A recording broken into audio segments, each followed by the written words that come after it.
more than a decade, Saturdays and Illegal Curve have been synonymous with one another. With insight, analysis, and interviews regarding the Winnipeg Jets, the Manitoba Moose, and all around the NHL, here are Dave Manouk, Ezra Ginsburg, and your host, Drew Mandel.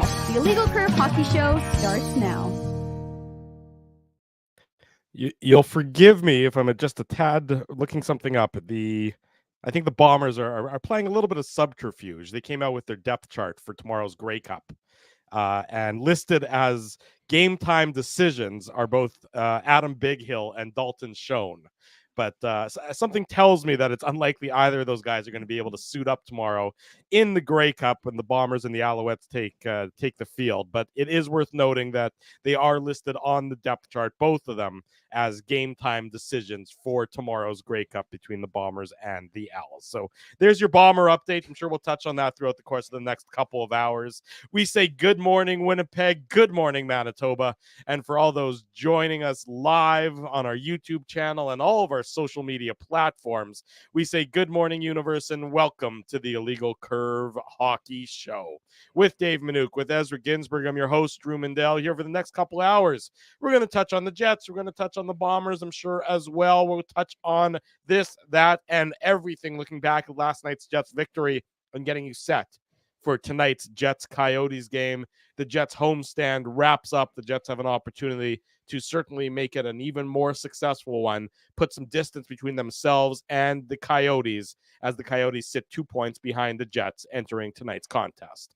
Gentlemen, good to see you both. It's been a whopping 11 hours since we last got together, but nonetheless, it is nice to see you on this Saturday morning. Likewise, boys. What's happening? Yeah, busy weekend with the Jets games and the Bombers and Alouettes in the Grey Cup. First time ever we've seen that matchup because, of course, those two teams are in the East.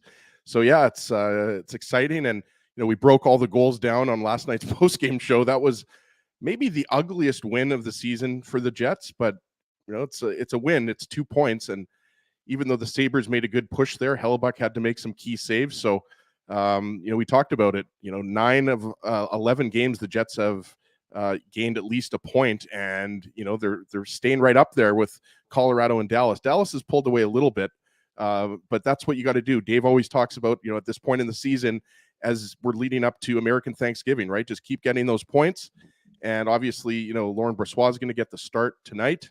And the Coyotes have proven to be actually a pretty good matchup for the Jets. They're not really a pushover anymore, boys. No, they certainly aren't. They've got some talent. 8-6-2. The Coyotes are, you know, a +7 goal differential, but the Jets, Dave, know that they can beat the Coyotes. I mean, obviously, I don't think they ever thought that they couldn't, but they did beat them a couple weeks ago, as we touched on 2 weeks ago Saturday, or 2 weeks ago today in Tempe, in front of the capacity crowd at Mullet Arena. The Jets defeated the Arizona Coyotes on that Saturday afternoon contest, so they do have that in their back pocket that they can use maybe as motivation, or use as whatever they want to use it as. I'm not even sure if they'd use it for anything other than knowing that probably last night's game wasn't their best effort and not the way that they want to play if they want to be successful, you know, game in, game out. At the same time, though, it was nice to see from the Jets' perspective, sort of Connor Hellebuck return to form, as he's not been Hellebuckian so far this season, more or less. Yeah, you stole it out of my lips, Drew. It was definitely a Hellebuckian type of performance, with the exception of probably 6 minutes in that second period. But associate coach Scott Arniel didn't make any bones about it, right? He was clear that their effort wasn't good enough, and that the Sabres were very good in that game. And the Sabres, you know, did a lot of things that the Jets weren't able to prevent. So, I mean, it was pretty obvious if you listen to that availability, which of course was available on our YouTube channel, was that he was clearly not happy with the overall game that his team played. But again, he'll take those 2 points and he'll run with it.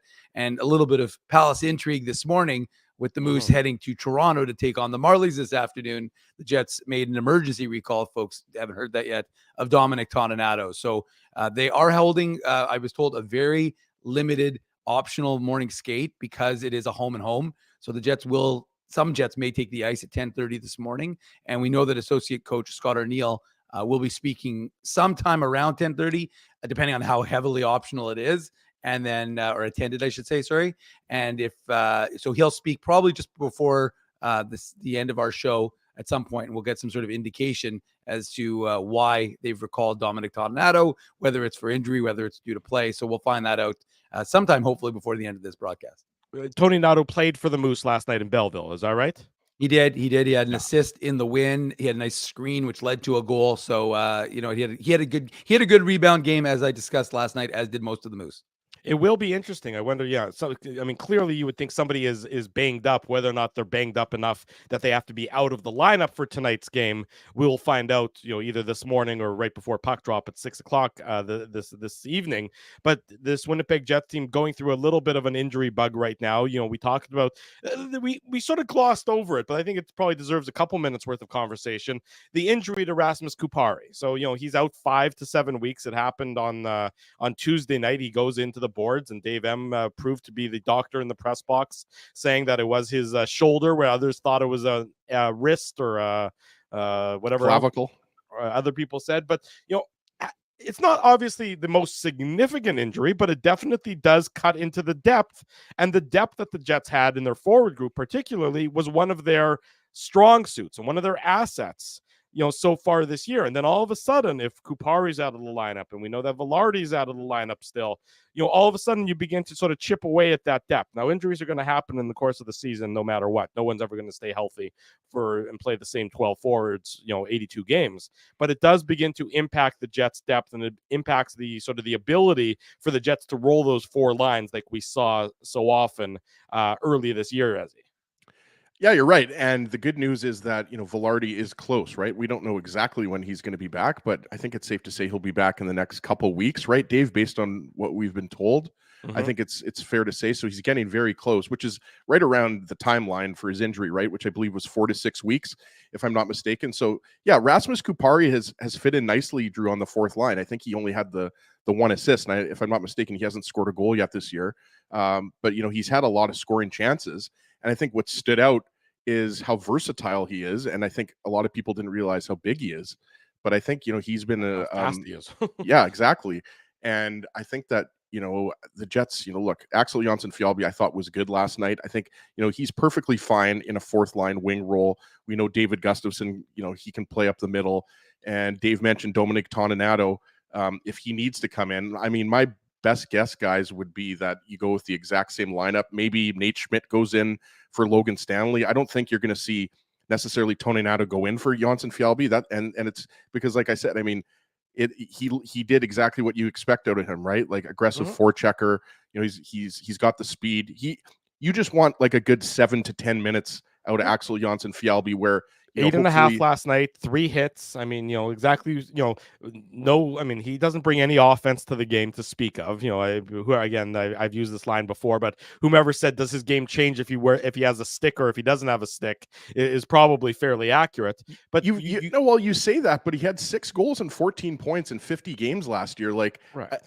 That's not nothing. I mean, don't get me wrong, Drew. I mean, I don't think anybody's expecting Jonsson-Fjällby to score a hat trick tonight versus Arizona. But he actually does have, he's a crash and banger. I think you guys would agree that, he's a guy that, at the NHL level, his ceiling probably is the 4th line, but good for him, right? He signed the 2-year deal after he became I think he was an RFA, right? And I believe his contract next year is one way, right, Dave? Sorry, I think he was a UFA, is he? Sorry, he was a UFA, but his contract is one way next year, if I'm not mistaken. His contract is two-way this year and one way next year. But the point is, I think he's a valuable guy. And Drew's right. You are right about that, Ezzy. Yeah, you are. Yeah, right so I just remember that from the summer. But yeah, you don't have Gabe Velarde and you don't have Rasmus Kupari. So Alex Iafallo is the only remaining LA King, if you want to say that, right? So it's going to affect the depth. But when you have 3 lines going, and that's what we talked about. Scheifele's line, obviously, is your top offensive line. Lowry, Niederreiter, and Appleton, they've been good the whole year. And now Ehlers, Perfetti, Nemestikov is arguably playing their best hockey of the year, right? So it'll affect your depth, but Velarde's coming back, so I don't think you're that concerned. No, you're not that concerned that it's, that it's the sky is falling or anything like that. Don't get me wrong, but it is going to eventually whittle away your depth, and it'd be interesting. I mean, again, we don't know I mean, I don't remember anybody sort of looking banged up last night during the game. So we don't know who Tony Nato is been recalled for, if it's somebody specific or if it's just precautionary.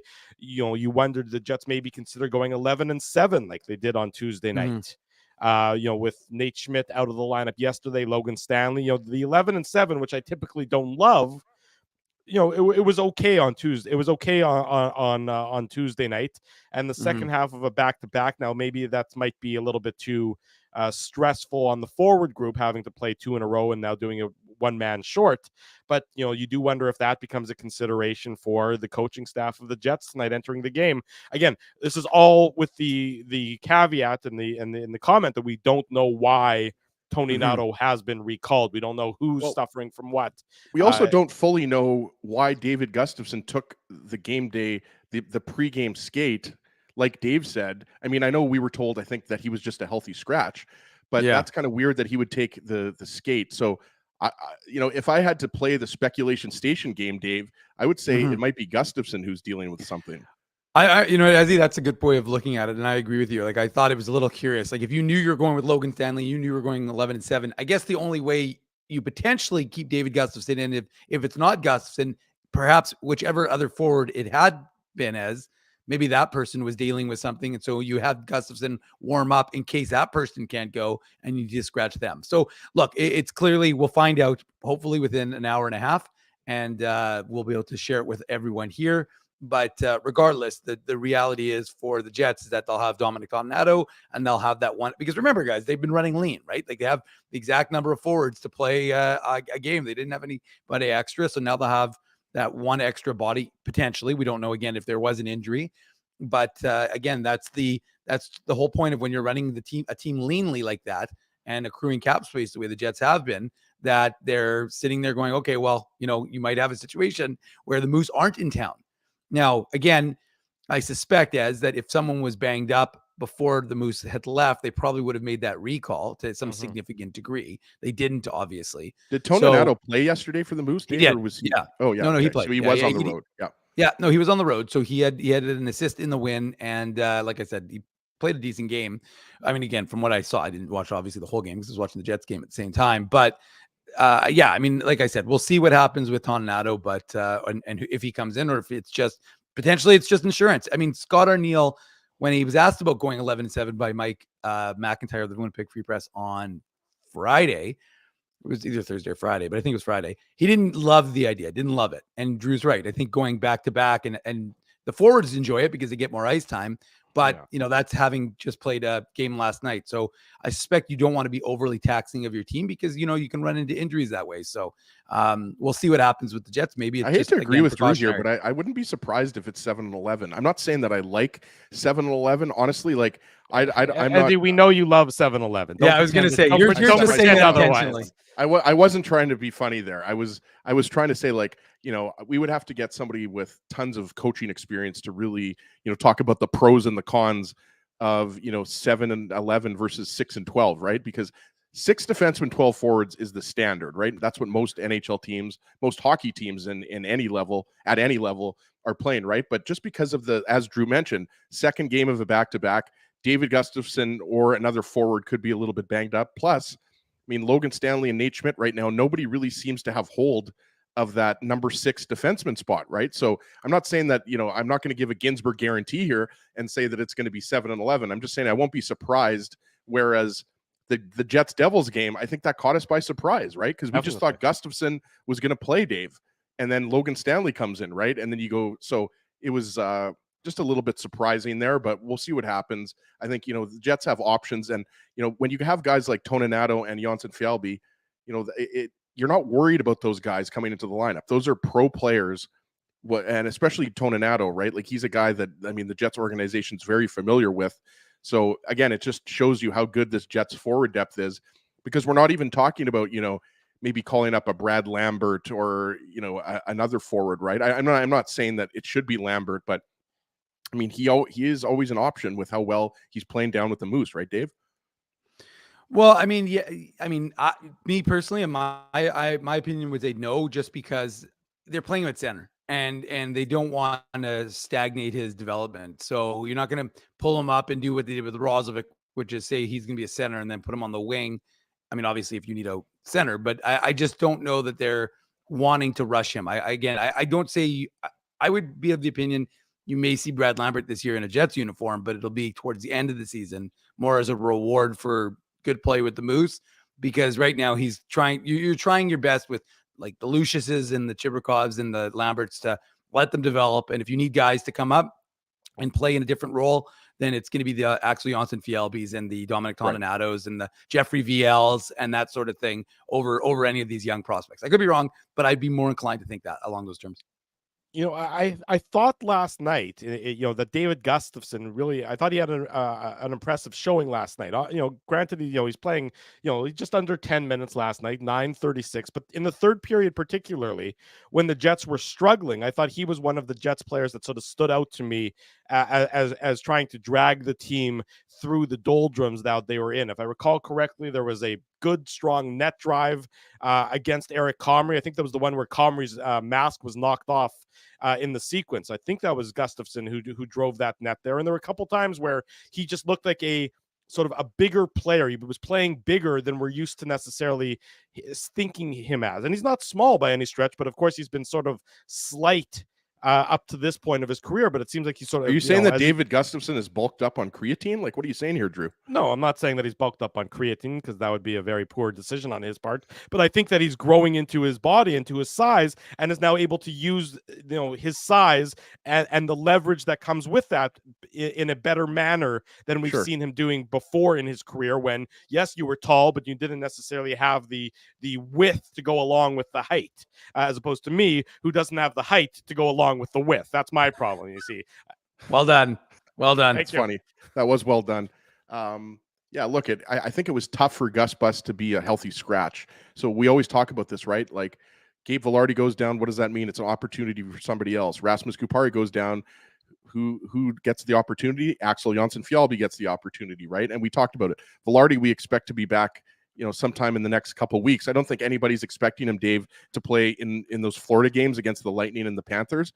He might be on the road, but I don't think anybody expects him to play. I think that would be a little bit too soon, but you're probably talking about the week after next week. But yeah, I think, to your point, Drew, about Gustafsson, I mean, look, Dave, I will always give him credit, was the originator of the Gus Bus, not necessarily the nickname, but Dave has been, singing his praises since he turned pro. So I mean, he's a smart player, and I mean, would be at the NHL level. I mean, it could be a third line center, a third line winger, but that's not a bad ceiling, right? And I think what always stands out is he's such a smart player. I realized that was thrown out a lot on last night's broadcast when talking about Cole Perfetti. I think Kevin Sawyer called him a thinker at least 5 times.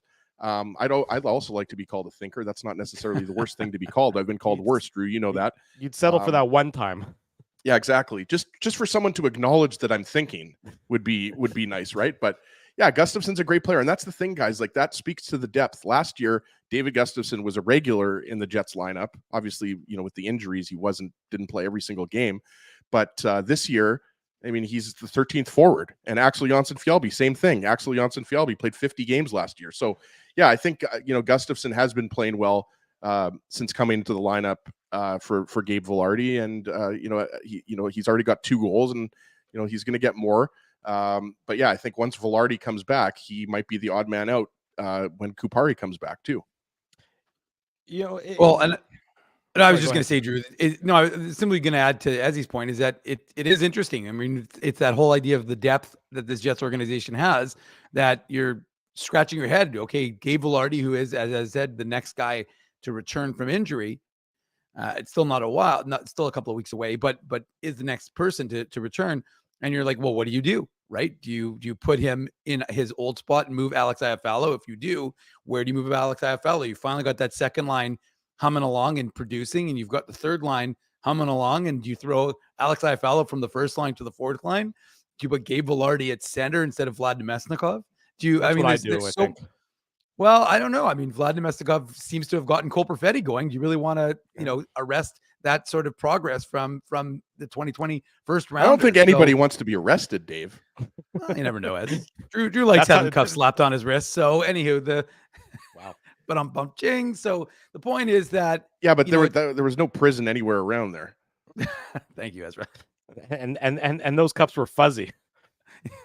God, please. It's too early in the morning and we have the intern in the chat. Let's keep this PC. So anyways, the point is that it's an interesting perspective. It's an interesting problem for the Jets to have, is that you have that depth now that before you'd be panicking. You'd put a player in to kind of fix the hole, and then that would be your permanent solution. It's like my parents with electrical work. Somehow electrical cords replace actually getting the electricity fixed in that sort of thing. It becomes what we call a Minuk temporary solution is generally a permanent solution. But for the Jets right now, they have is fire hazard, if you ask me.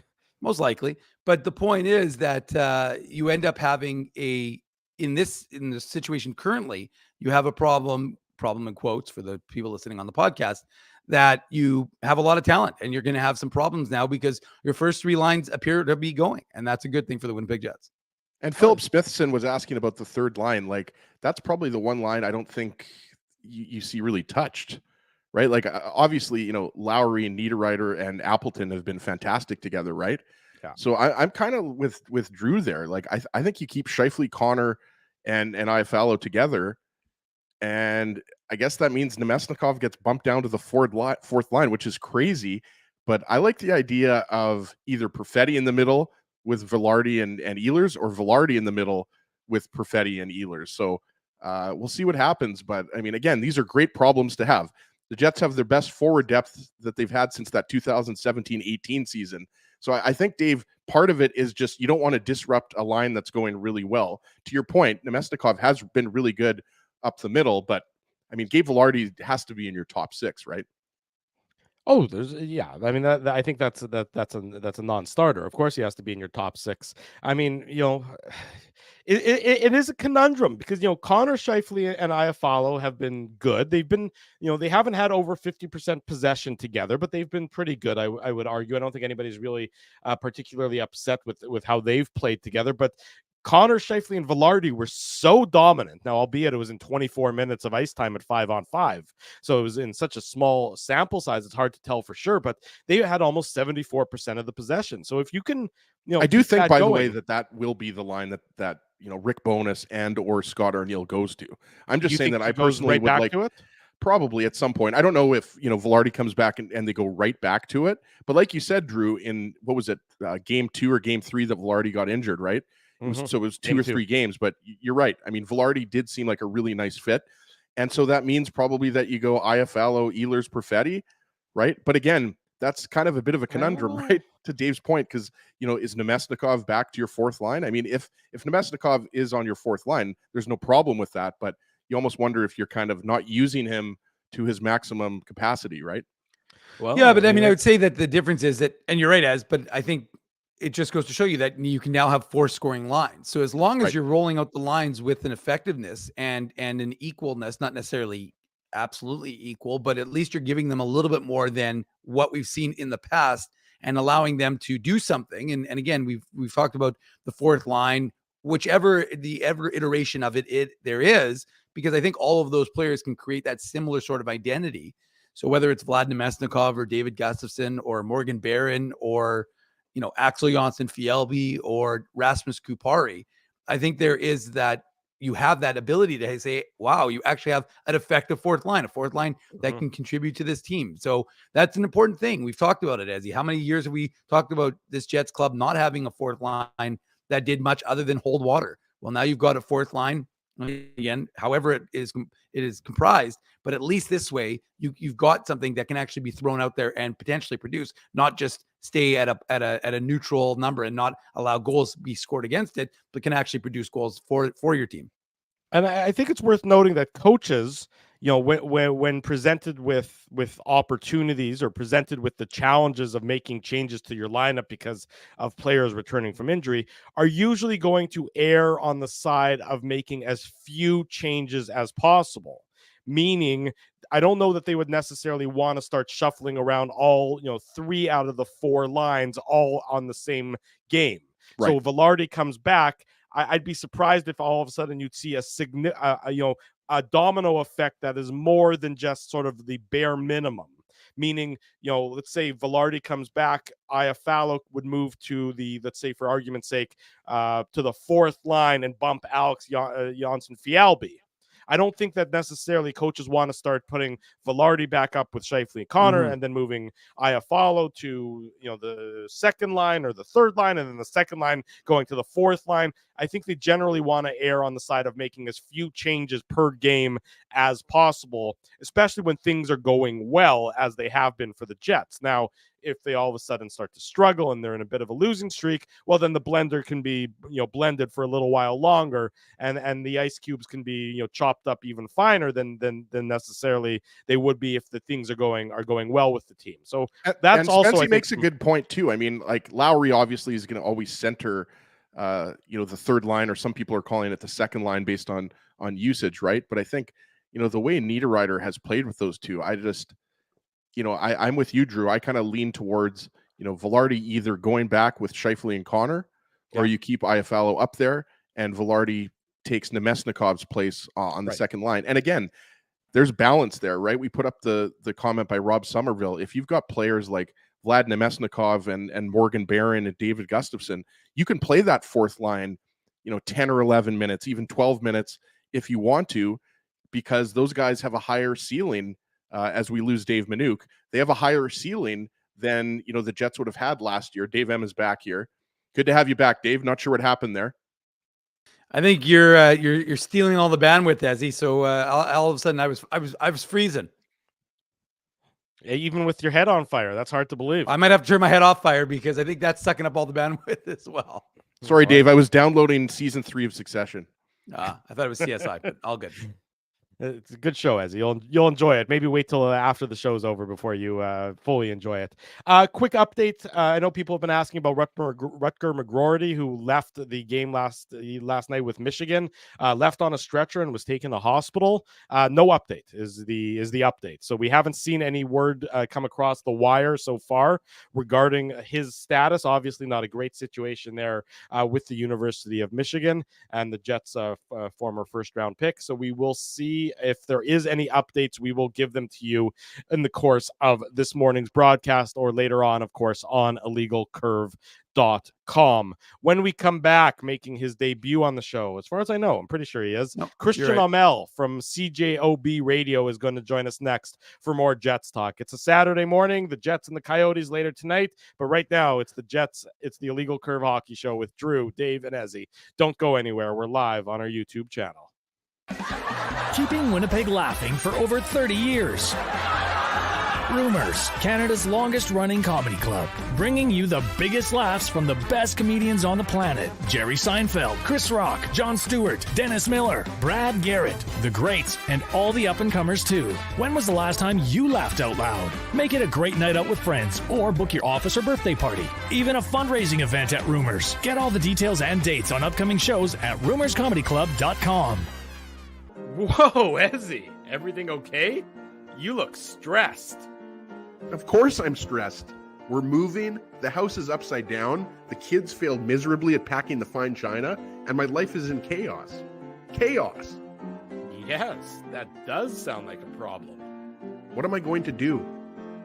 Ezzy, relax. Rolly's Transfer Moving and Storage is the answer. With 60 years of experience in moving Manitobans and a track record of exemplary customer service, one call to Rolly's and your stress is gone. No job is too big or too small. Just visit Rollies.com and they will take it from there. Thanks, Dave, and thank you, Rolly's Transfer Moving and Storage, online at Rollies.com. Hey, Drew. Ezzy, whoa, what a smile! Yeah, I got my crowns done at Linden Market Dental Center, and they whiten my teeth. I see. They're so bright that every time I smile, they go... We have hockey tonight. Do you have a mouth guard to protect those pearly whites? I sure do.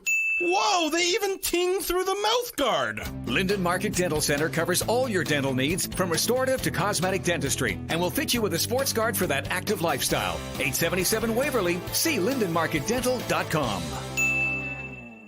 Boston Pizza harnessed Fanalytics to test if the game is better at home or at Boston Pizza. The results are irrefutable. Catch the game at Boston Pizza, powered by Fanalytics. So you're a pizza person, you married a wing person, but somehow your kids are salad people. You can't pick your fam, but you can pick your BP meal deal, starting from $18.99 for takeout or delivery at bostonpizza.com. We did it again! You're on fire, man. There's power in a handshake after a great game or great deal. It shows professionalism and respect. Two qualities Zappia Group Realty take pride in.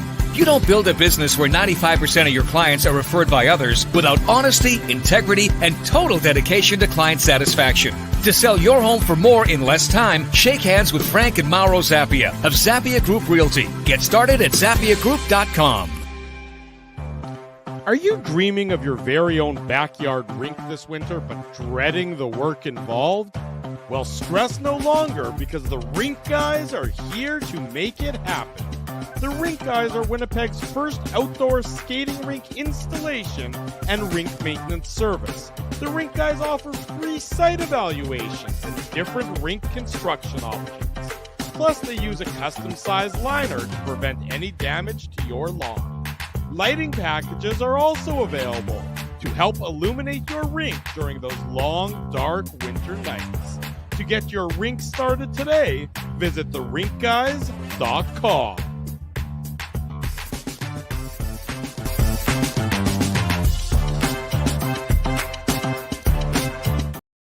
The clock ticks past the bottom of the hour. Welcome back to the Illegal Curve Hockey Show. Drew Mandel, Dave Minuk, Ezra Ginsburg with you on this Saturday morning. Reminder, later tonight, the Jets and the Coyotes, also known as the Coyotes. That's going to be a 6 o'clock puck drop, which means post-game 8:45 back here on our YouTube channel. We're thrilled to welcome to the program, making his debut here on the Illegal Curve Hockey Show from CJOB. Christian Aumell joins us. Dr. Evil. I was going to say, is that a stuffed pet or is that a real pet? What do we have there? This is Sully. He says hi. Sully. Yeah, he'll probably make a scene at some point here, but right now he's being nice. Okay, So. well, we love pets on this show, so basically it's a rule.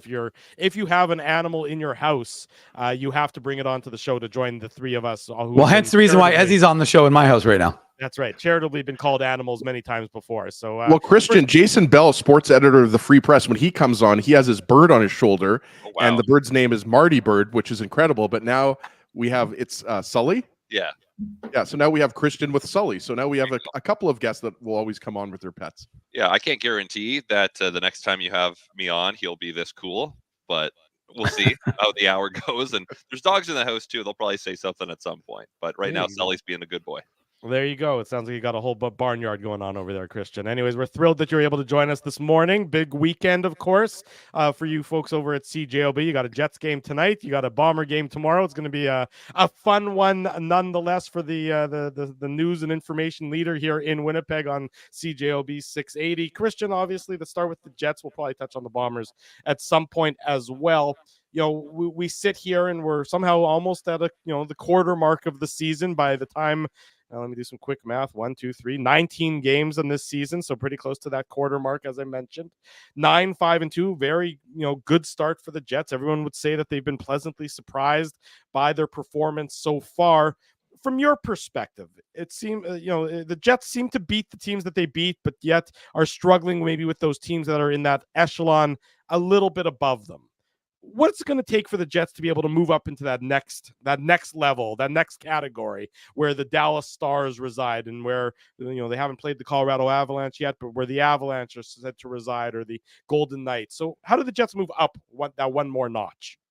Well, it's possible they don't, right? It's possible that this is just who they are. They're a team that's at the upper end of the middle class, I guess, where you've got Colorado, Dallas, Vegas. They lost to the Rangers. It was close, but New York's had a great start to this season.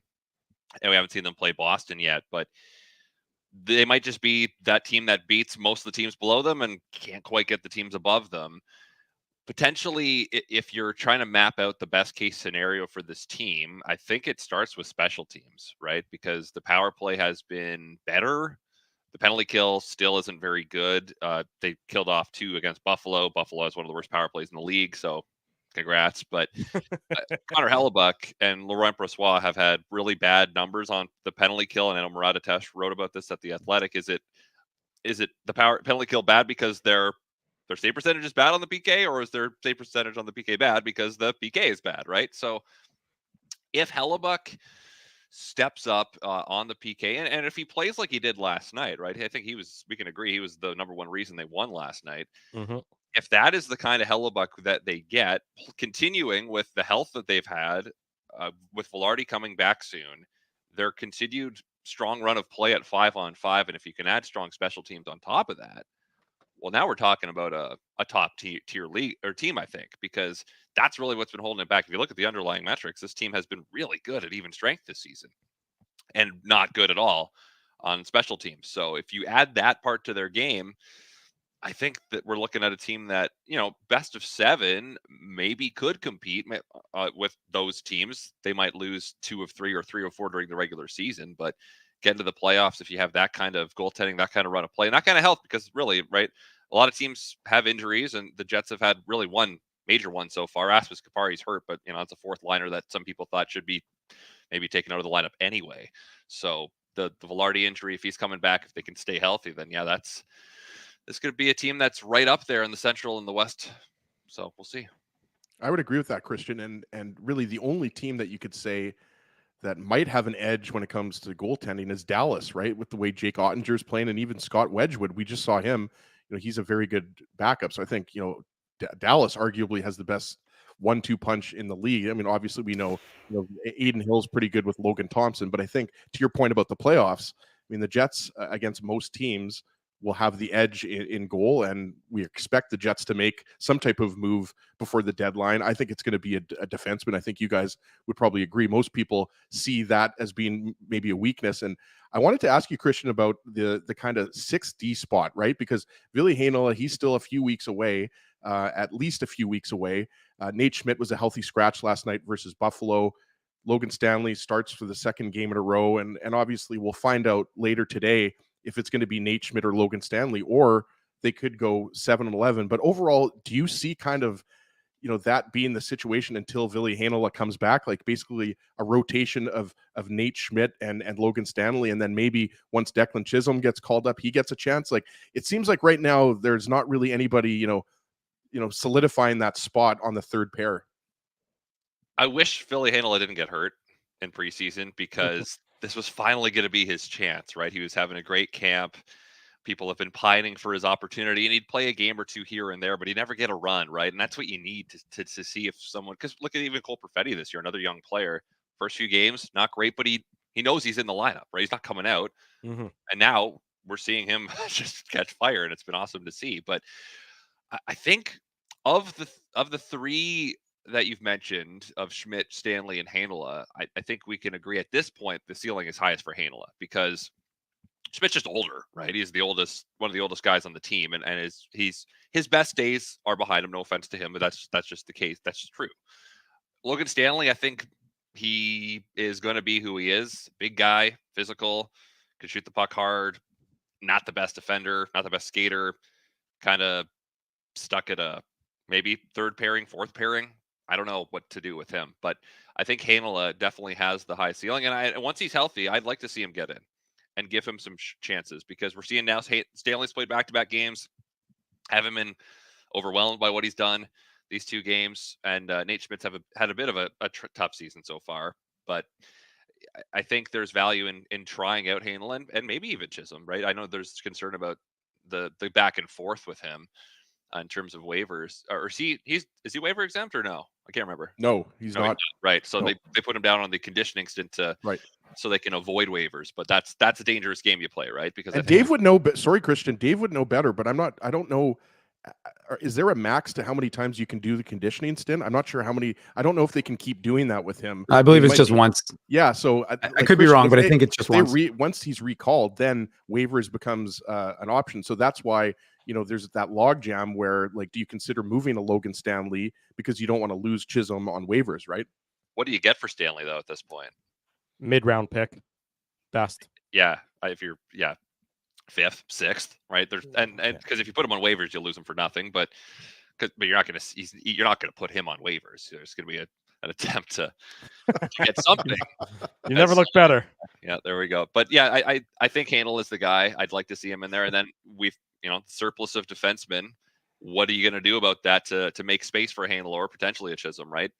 Again, Stanley, I'm not sure what value has. I'm not sure what value Smith has with his contract too, right? That's going to be a tough one too for Chevy. Saturday morning, you're watching the Illegal Curve Hockey Show. Drew Mandel, Dave Minuk, Ezra Ginsburg, thrilled to be joined by Christian Aumell from CJOB Radio talking about the Jets. And, of course, we'll touch on the Bombers ahead of the Grey Cup about tomorrow. Sully. And Sully the cat, yes. So then what kind of dogs do you have? Well, you saw briefly May made an appearance there. She was just in the corner. She is what we describe as, I don't know. Yeah. I have one of those too. Pitbull-ish, I guess, sort of. Then there's Noya, who's lab-ish. Again, it's another, I don't know, another rescue. And then Rosie is the queen of the house. She's a dachshund. So 3 dogs and a cat. Yes, we have. Wow. And there's a lizard downstairs too. So we have a bit of a zoo here. And, that's a menagerie right there. Manitoba here. Christian, want to ask you about Kyle Connor. I mean, he's 5 weeks into the season. He is the co-leader with a number of other players with 13 goals, but quite the resurgence from him this season. What have you noticed anything different from him that we didn't see last year? Because last year, of course, was a down year for him, and he only scored 31. And this year, it's funny that a lot of the articles are saying, can Kyle Connor hit 50? I'm like, well, he's on pace for like 65 right now, so I don't know if I'd limit him to 50. Yeah, the on-pace fours are always fun in the first quarter of the season, right? Because it's, this guy's going to score 83 goals and have 215 points. But I think the number one thing for Kyle Connor, it's not really power play boosted either, but I think he has been able to find the quiet ice better, and I think he's just finishing better, right? His shooting percentage was pretty low for a lot of last season.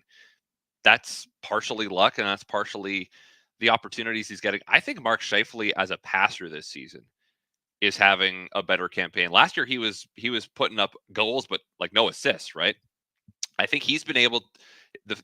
I could just think of so many goals that Connor scored this year, where it's just like, oh my God, what a pass from Scheifele, and he buries it. I think they've been able to find some magic with Iafallo, this burst they've had over the last week and a half, and I just think that goal scorers will have runs, and it's not just limited to 10 or 15 games. It could be 82 games where you have a smaller sample size, and you had 2 years ago where he almost went 50 goals, 50 assists, comes back down, and now the shooting percentage numbers are going up again. So I think that's part of it too. But I think he's just playing with a lot of confidence. His shot is going in more than it wasn't before. I guess that's a very basic way of saying it. But I've just been impressed with where he's been able to get his looks from so far this year. And I think Scheifele kind of elevating his game as a passer has been a big part of that. Christian, you mentioned Scheifele and the success, and Connor and Gabe Vilardi. We know he's set to come back in the next, let's say, for argument's sake, 2 weeks time. We were talking about that on the segment before you came back. Where do you put Gabe Vilardi when he comes back? Do you put him right back where he was, where Scheifele and Connor had that tremendous success with him, albeit for a game plus, or do you maybe ease him into the lineup, in a bit of a different role than we saw when he was healthy and to start the season? My gut says ease him in, but if you do that, what do you do with everyone else? Because I know the easy thought is, okay, we move Domestikov back to the fourth line where he started the season. He'll play with Barron and Gustafsson. AJF goes back to the Moose, and maybe you put Vilardi on the right wing with Perfetti and Ehlers. But that line has looked really good with Domestikov, Ehlers, and Perfetti. I feel like the fact that they've played together most of the season now has really elevated the game of first Perfetti, and now we're seeing Ehlers come along. And it's been a really impressive run of play from them. So I don't know what to do with Vilardi, because that top line in such limited action looked really solid. And so you just put it back to where it was before. And if you don't do that, well, then where does Iafallo go, right? Because that third line, you don't want to move Niederreiter out of there. That line seems to be the most untouchable of the three. So I guess I don't have a good answer for you, because it's a good problem to have, having too many good guys on the team. But I guess Vilardi on top line, you can't put Iafallo or Vilardi on line 4. So I guess you have to move Domestikov out of there, and maybe already play center on that second line with Ehlers and Perfetti. It's tough. It's tough, right? And we'll see based on what the results are on the ice. Of course. It's a good thing Scott Arneal and Rick Bowness are getting paid more than we are to come up with the answers to these problems. You guys get paid? Yeah, but exactly. Yeah, no, but and I'm sure Christian, like you guys have talked about it. Well, I'm not sure, but I'm sure that you guys, you've talked Everyone's about it with talking Kelly about Moore. it, Ozzy. I'm I sure think he we've, is. Yeah, I think we've like talked about the fact that we're gonna be talking about it, but we haven't quite talked about right. it yet because he's still Right. a little ways from coming back. Right. And it's a fun thing to talk about because I think Christian, what you're saying is I agree. Like it's not there's not an easy. It's not like bump X player down for Velarde because if Velarde does go back to the first line with Scheif and Connor, obviously, then most likely Nemesnikov gets bumped down. But with how well Nemesnikov is playing, do you want him on the fourth line, right? Because I think you would agree, Lowry, Appleton, Niederreiter, they've been so good together. It's not like they're untouchable, but like you wonder, like you always have to do things with a purpose, you would think, right? So it's tough to say. But I wanted to go back to Kyle Connor because, I mean, obviously, he's tied for the league leading goals or he's second in goals, whatever. He's having an unbelievable year. I mentioned this to Dave right before we went live. Like, I don't think it's talked about enough how much of a bargain Kyle Connor is in that contract, right? Like the Jets are right up against the salary cap. You could argue that Kyle Connor is an $11 million a year player. Like, is that something for you that is maybe not talked about enough in terms of just, how good that contract not only looks this year, Christian, but has looked since it was signed by Chevy, whatever that was 4 or 5 years ago. Well, that was exactly the conversation surrounding Mark Scheifele, right? When he had his contract, he was putting up the record for most rolled goals in a playoff series in 2018, right? How much of a bargain his contract was. And I think we're in that category now with Kyle Connor, who's not that much younger than Mark Scheifele. But in this era where we've seen the cap go nowhere, which was not anticipated when he signed the deal because COVID, we didn't know that was coming. But you look at Edmonton, and I'm not saying this is why Edmonton is struggling or why Toronto is struggling, but they've got such top-loaded salary cap situations where they've got multiple dudes making over 10 mil a year. And we might end up seeing this with Colorado down the road. But the way that the Jets have balanced out their roster, having their best players making less than the best players on other teams are making, that's got to be a huge help for Chevy in this market where it's no secret it's not exactly the easiest to get free agents to come to. So for Kyle Connor to stay here for that reduced rate, he's getting paid to score, right? And his defensive metrics, I think, will always be something that leaves some people wanting.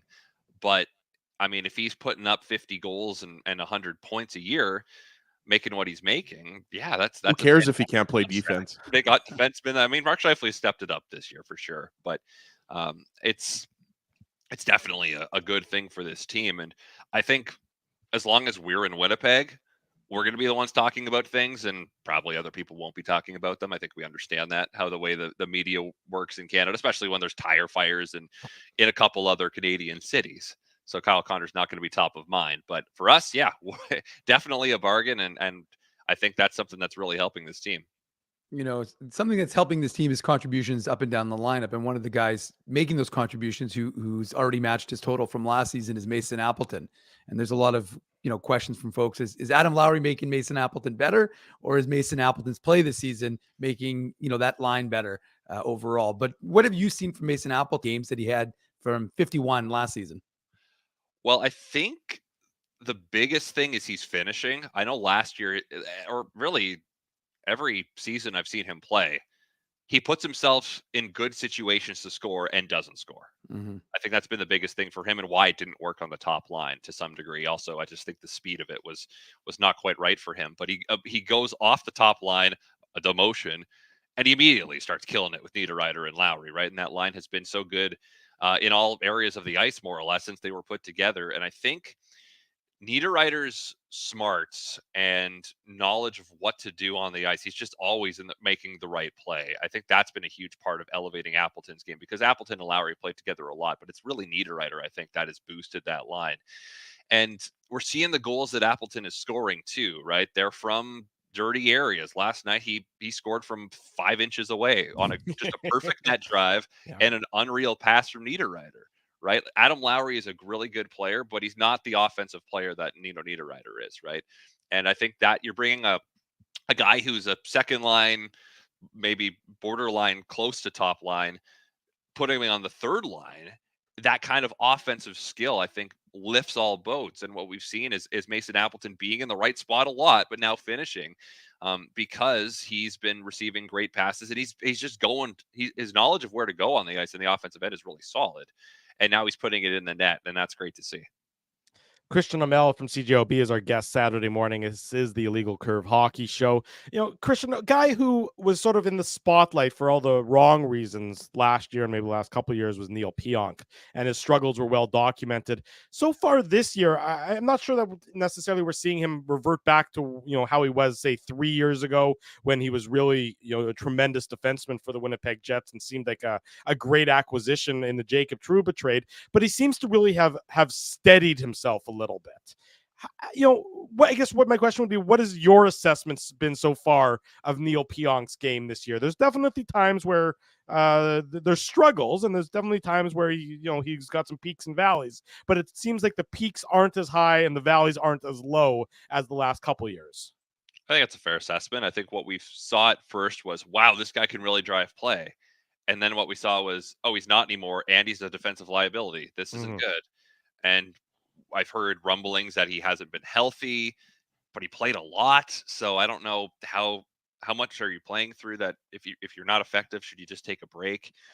This season, I think he's been pretty steady, right? At first with Brendan Dillon, I was a little bit iffy on that pairing. I wasn't sure, but I think defensively, they've had better moments than they had in the past. And I think on the balance of play, there's been some rough spots, but overall, I think it's been pretty solid, which is the Jets needed that, right? Going into this season, where you're looking at, okay, what do they need to not necessarily take the next step, but certainly improve on last year and just sneaking into the playoffs. And I think a big thing was Cole Perfetti making a big leap and Neil Pionk being a solid second pairing defenseman, right? Because after Josh Morrissey and Dylan DeMello last year, there were a lot of gaps in the defensive zone. And so if Pionk can elevate his play, and I think he really has, I think he's been a pretty solid defender. I think we've looked at last night, how he was able to jumpstart the Perfetti goal by making a great play behind his own net.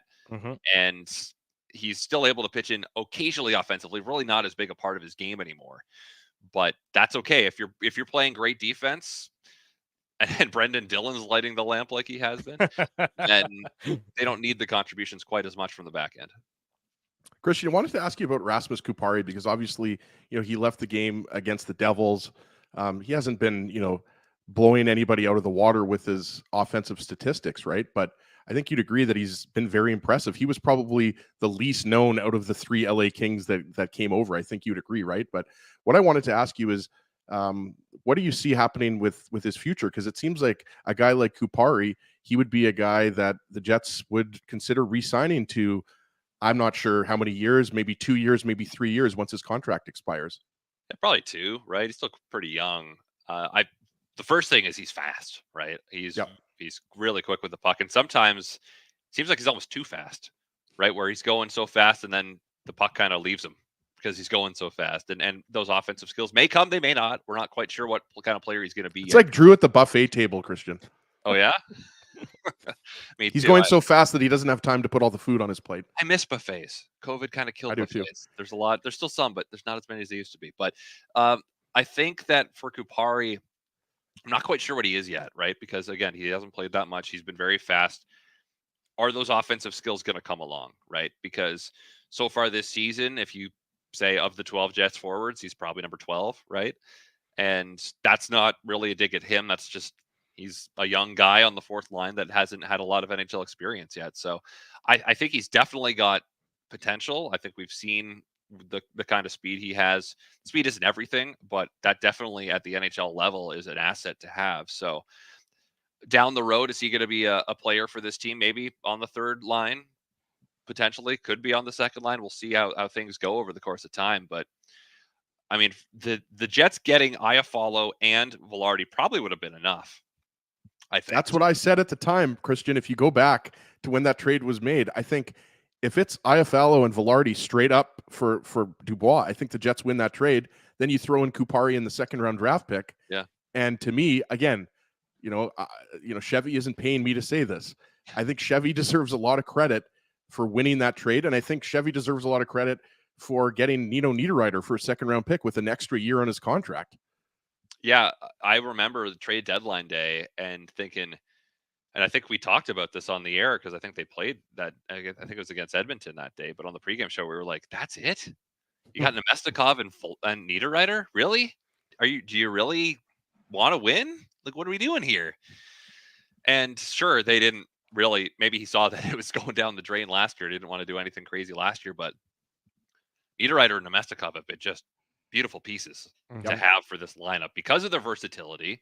And we've seen how they have elevated the games of their line mates, right? Nemestikov's not putting up crazy stats, and I do anticipate he'll be the one that goes to the fourth line once Velarde comes back and everyone is back and firing again.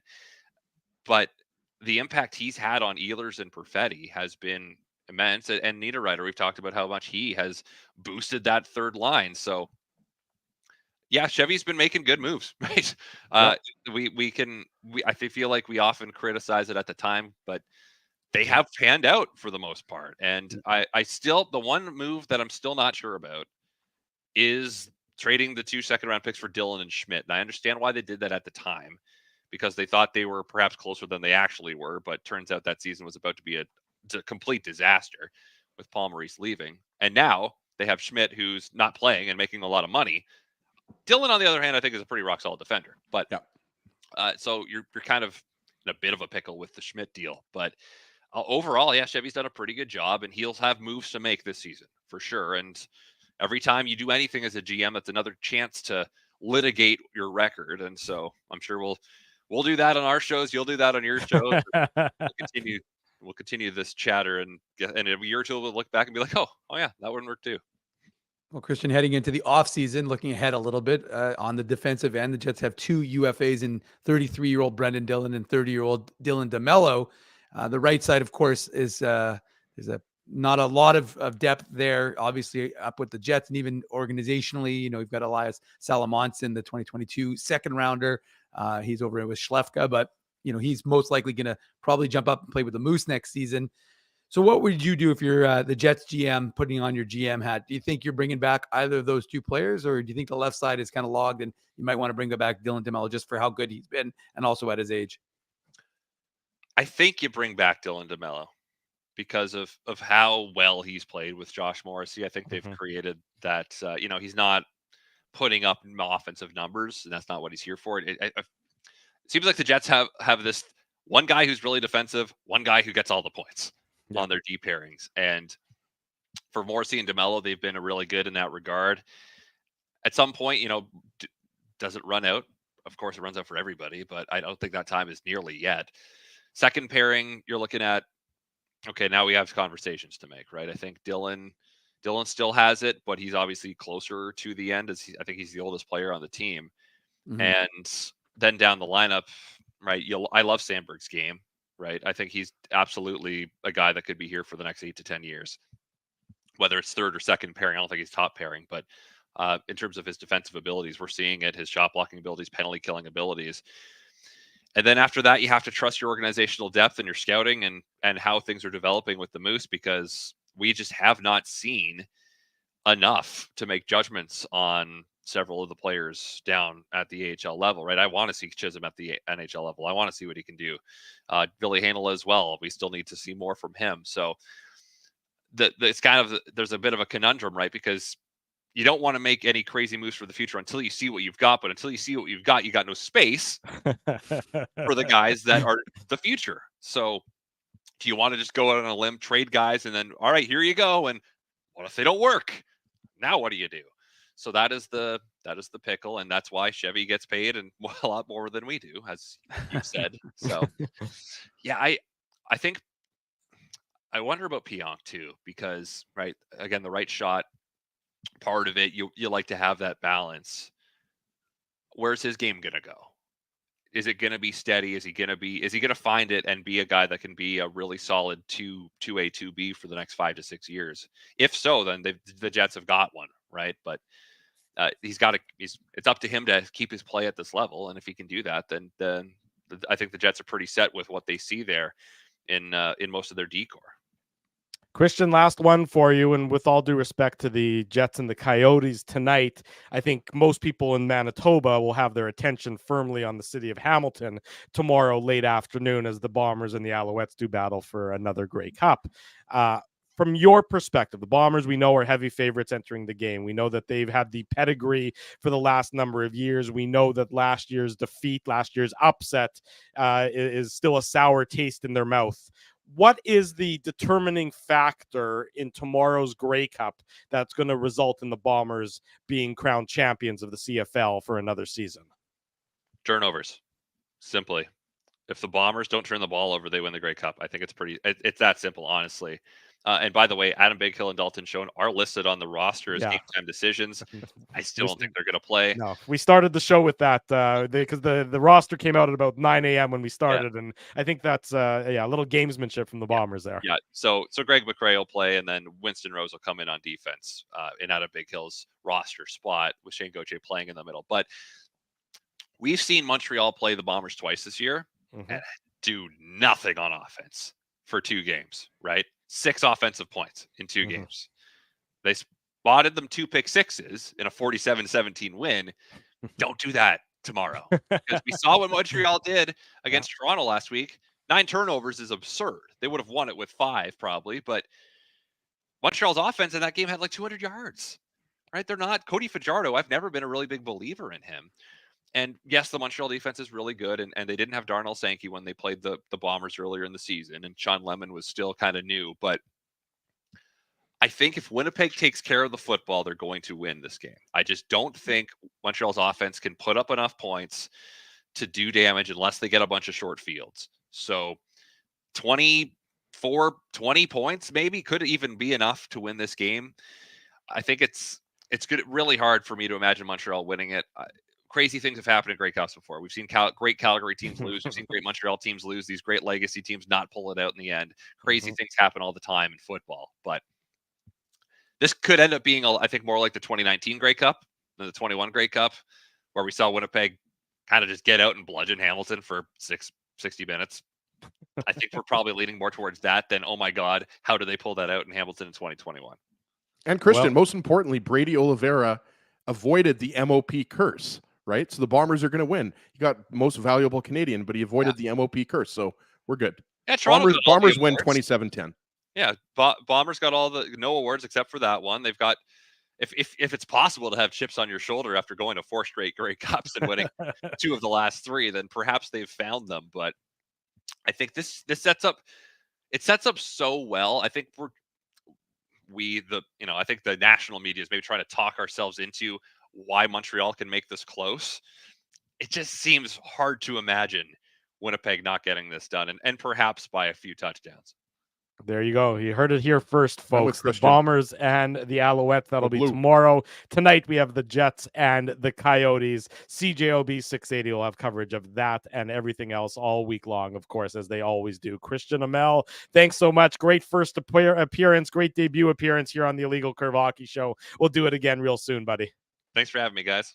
Take care. There he goes. Christian Aumell joining us this morning, and Sully, of course, and the rest of the dogs and lizards in the Aumell household. When we come back, more Jets talk. We have Kevin Woodley coming up at the bottom of the hour. It's a Saturday morning. You spend it with a Legal Curve, because that's what you do each and every Saturday. Drew Mandel, Dave Minuk, Ezra Ginsburg with you. Keeping Winnipeg laughing for over 30 years. Rumors, Canada's longest-running comedy club, bringing you the biggest laughs from the best comedians on the planet. Jerry Seinfeld, Chris Rock, Jon Stewart, Dennis Miller, Brad Garrett, the greats, and all the up-and-comers too. When was the last time you laughed out loud? Make it a great night out with friends, or book your office or birthday party. Even a fundraising event at Rumors. Get all the details and dates on upcoming shows at rumorscomedyclub.com. Whoa, Ezzy, everything okay? You look stressed. Of course I'm stressed. We're moving, the house is upside down, the kids failed miserably at packing the fine china, and my life is in chaos. Chaos! Yes, that does sound like a problem. What am I going to do? Ezzy, relax. Rolly's Transfer Moving and Storage is the answer. With 60 years of experience in moving Manitobans and a track record of exemplary customer service, one call to Rolly's and your stress is gone. No job is too big or too small. Just visit rollies.com and they will take it from there. Thanks, Dave, and thank you, Rollies Transfer Moving and Storage, online at rollies.com. Hey, Drew. Ezzy, whoa, what a smile! Yeah, I got my crowns done at Linden Market Dental Center, and they whiten my teeth. I see. They're so bright that every time I smile, they go, "We have hockey tonight. Do you have a mouth guard to protect those pearly whites?" "I sure do." Whoa, they even ting through the mouth guard. Linden Market Dental Center covers all your dental needs from restorative to cosmetic dentistry and will fit you with a sports guard for that active lifestyle. 877 Waverly. See lindenmarketdental.com. Boston Pizza harnessed Fanalytics to test if the game is better at home or at Boston Pizza. The results are irrefutable. Catch the game at Boston Pizza, powered by Fanalytics. So you're a pizza person, you married a wing person, but somehow your kids are salad people. You can't pick your fam, but you can pick your BP meal deal, starting from $18.99 for takeout or delivery at bostonpizza.com. We did it again! You're on fire, man. There's power in a handshake after a great game or great deal. It shows professionalism and respect.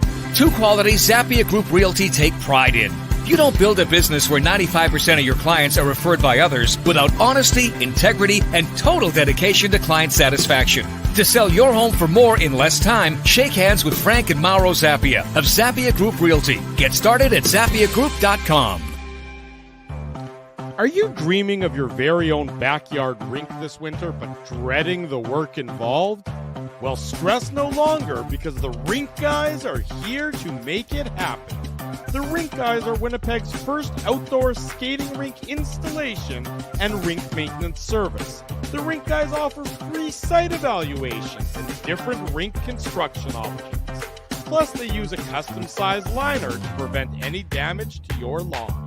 Lighting packages are also available to help illuminate your rink during those long, dark winter nights. To get your rink started today, visit therinkguys.com.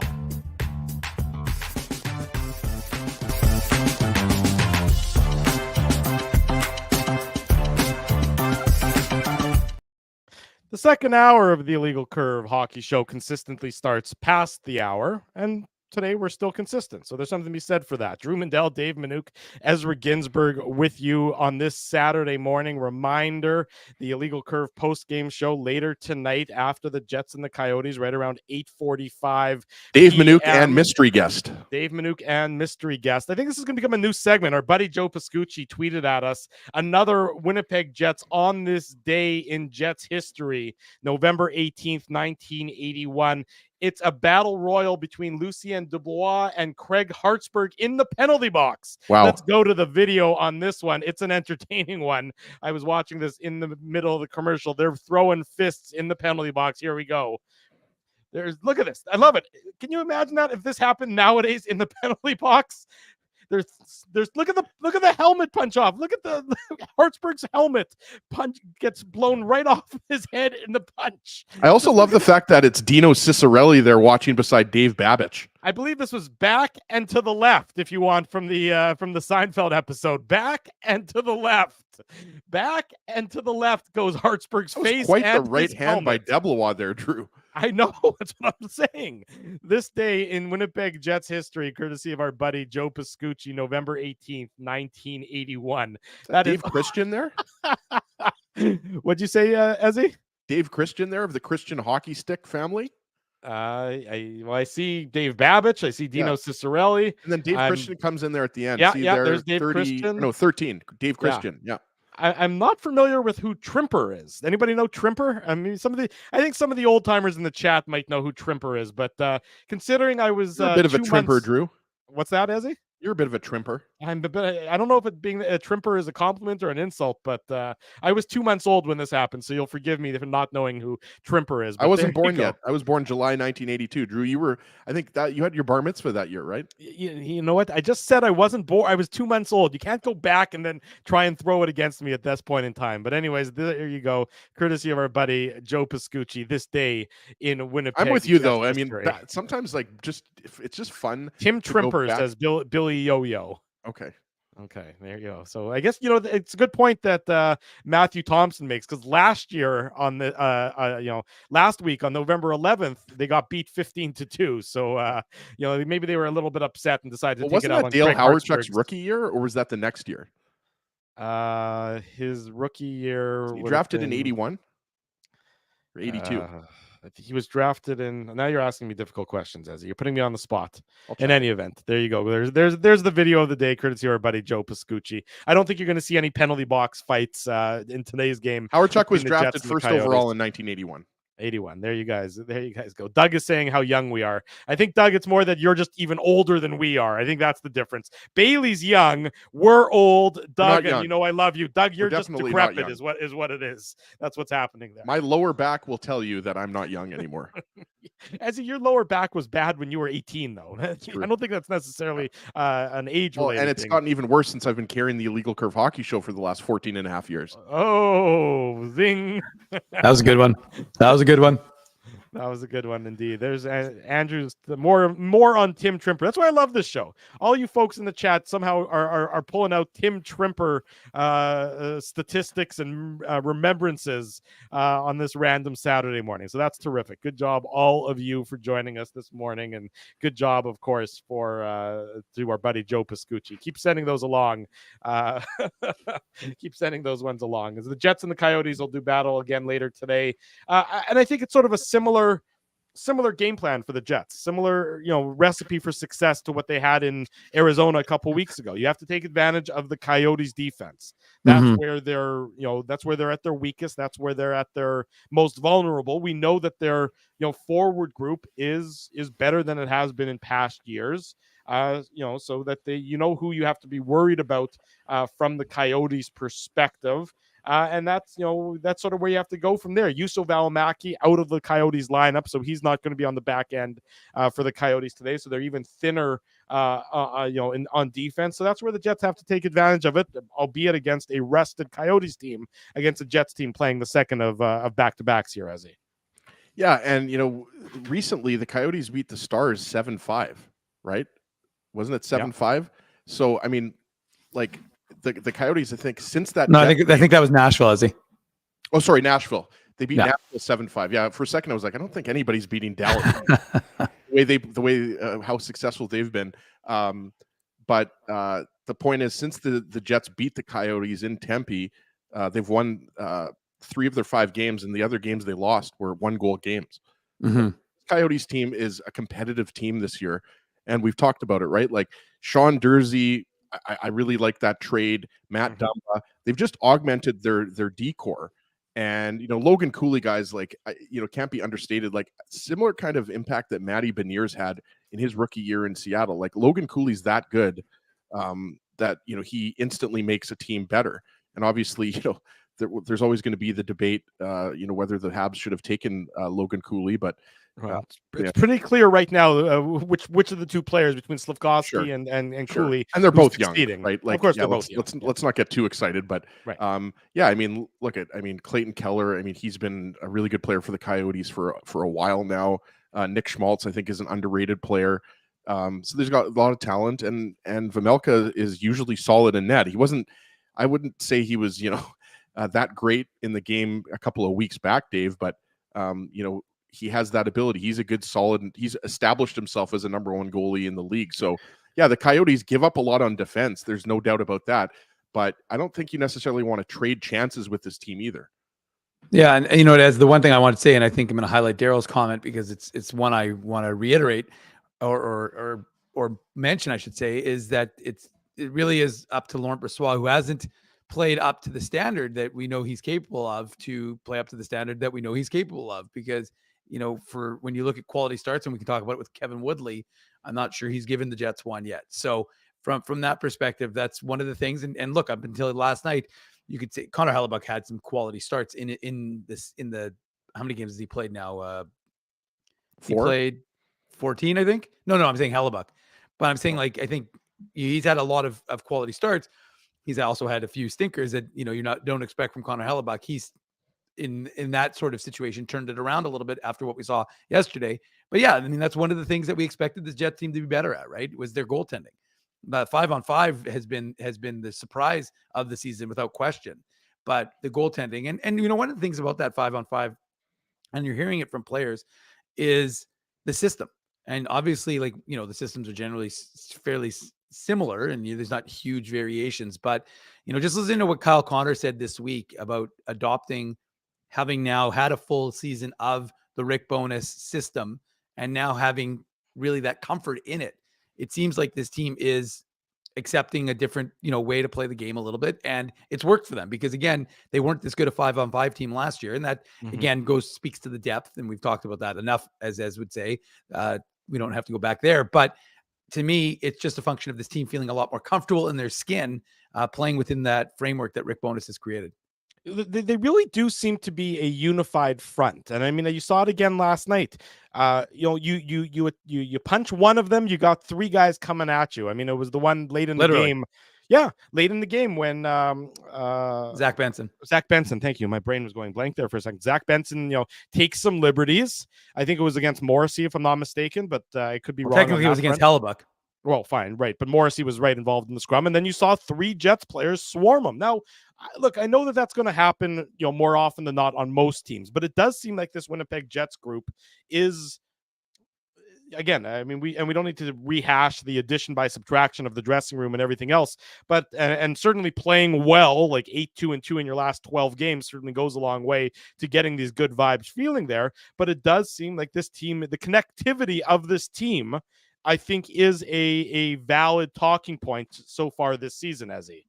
Yeah, and I think, you have to give a lot of credit to the leadership, right? Like guys like Josh Morrissey and obviously the captain, Adam Lowry. But yeah, Alex Iafallo has fit in really nicely into this team, not just his production on the ice, but his personality, right? Like you just have to listen to the way Kyle Connor talks about Iafallo on his line, right? Or Mark Scheifele talking about Alex Iafallo. And, we talked about this at the time of the trade. Iafallo has been in the league for quite a while now. It's not like this is his, second or third year. But yeah, it does seem from the outside that this is a tighter knit group, right? Like you saw Nikolai Ehlers, for example, drop the gloves against Brendan Smith earlier this week on the Devils, right? Like, it's a different team. And just by taking Blake Wheeler off the roster, it makes it a different team. Like, forget all the other moves that were made, like bringing back Vlad Nemesnikov or whatever move you want to point to. And mainly, obviously, at the forward position because the defense is exactly the same as last year, right? But I think that it does seem like a different Jets team. I mean, you can't. I mean, you just can't not talk about the improved play at 5-on-5, and also how Hellebuck and or Brossoit hasn't had to steal games, really, maybe with the exception of last night. Last night's game against the Sabres, guys, was maybe the first game of the year in which you could really say, okay, Hellebuck badly outplayed Comrie. He deserves a lot of credit. And that's not taking, anything away from Nick Ehlers' knuckleball game-winning goal. But, certainly, early in the season at least, and you're right, Drew, it's still early. 16 games is early, but it's not. I mean, we're not going to be saying this after 30 games or after 40 games. At a certain point, you have to just say the Jets are a good team. Joe Pascucci and I talked about this, after the Jets Stars game.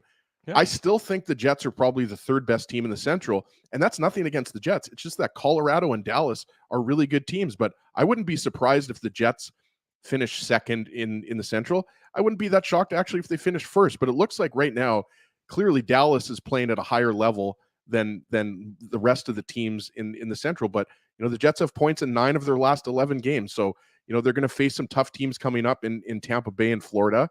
And then they've got Dallas again coming up on the 27th or the 28th. So, I mean, the schedule is going to get a little bit harder, Dave. But, I mean, right now, you have to say that, this team is, it's a tighter knit group.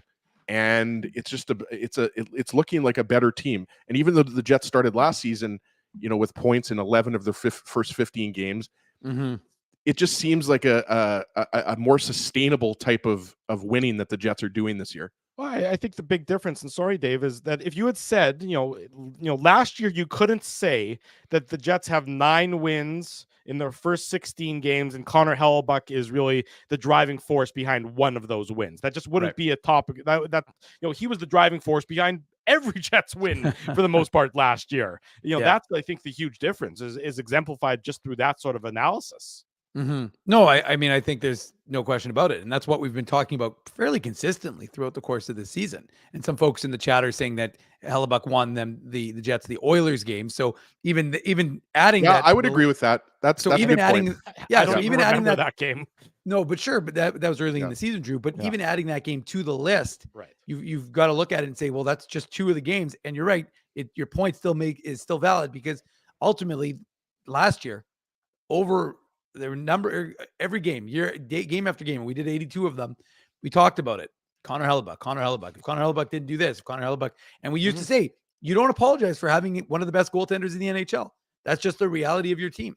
So the fact is, if the Jets are playing the way they are currently playing as a collective group, and Connor Hellebuck hasn't necessarily caught up to that, well, it stands to reason that if your 5-on-5 play is not going to drop off, and you're now getting into the sample size where 16 games, Drew, I mean, we were talking about this. You're almost a quarter of the way through the season. Yeah. So you're starting to become who your record shows that you are.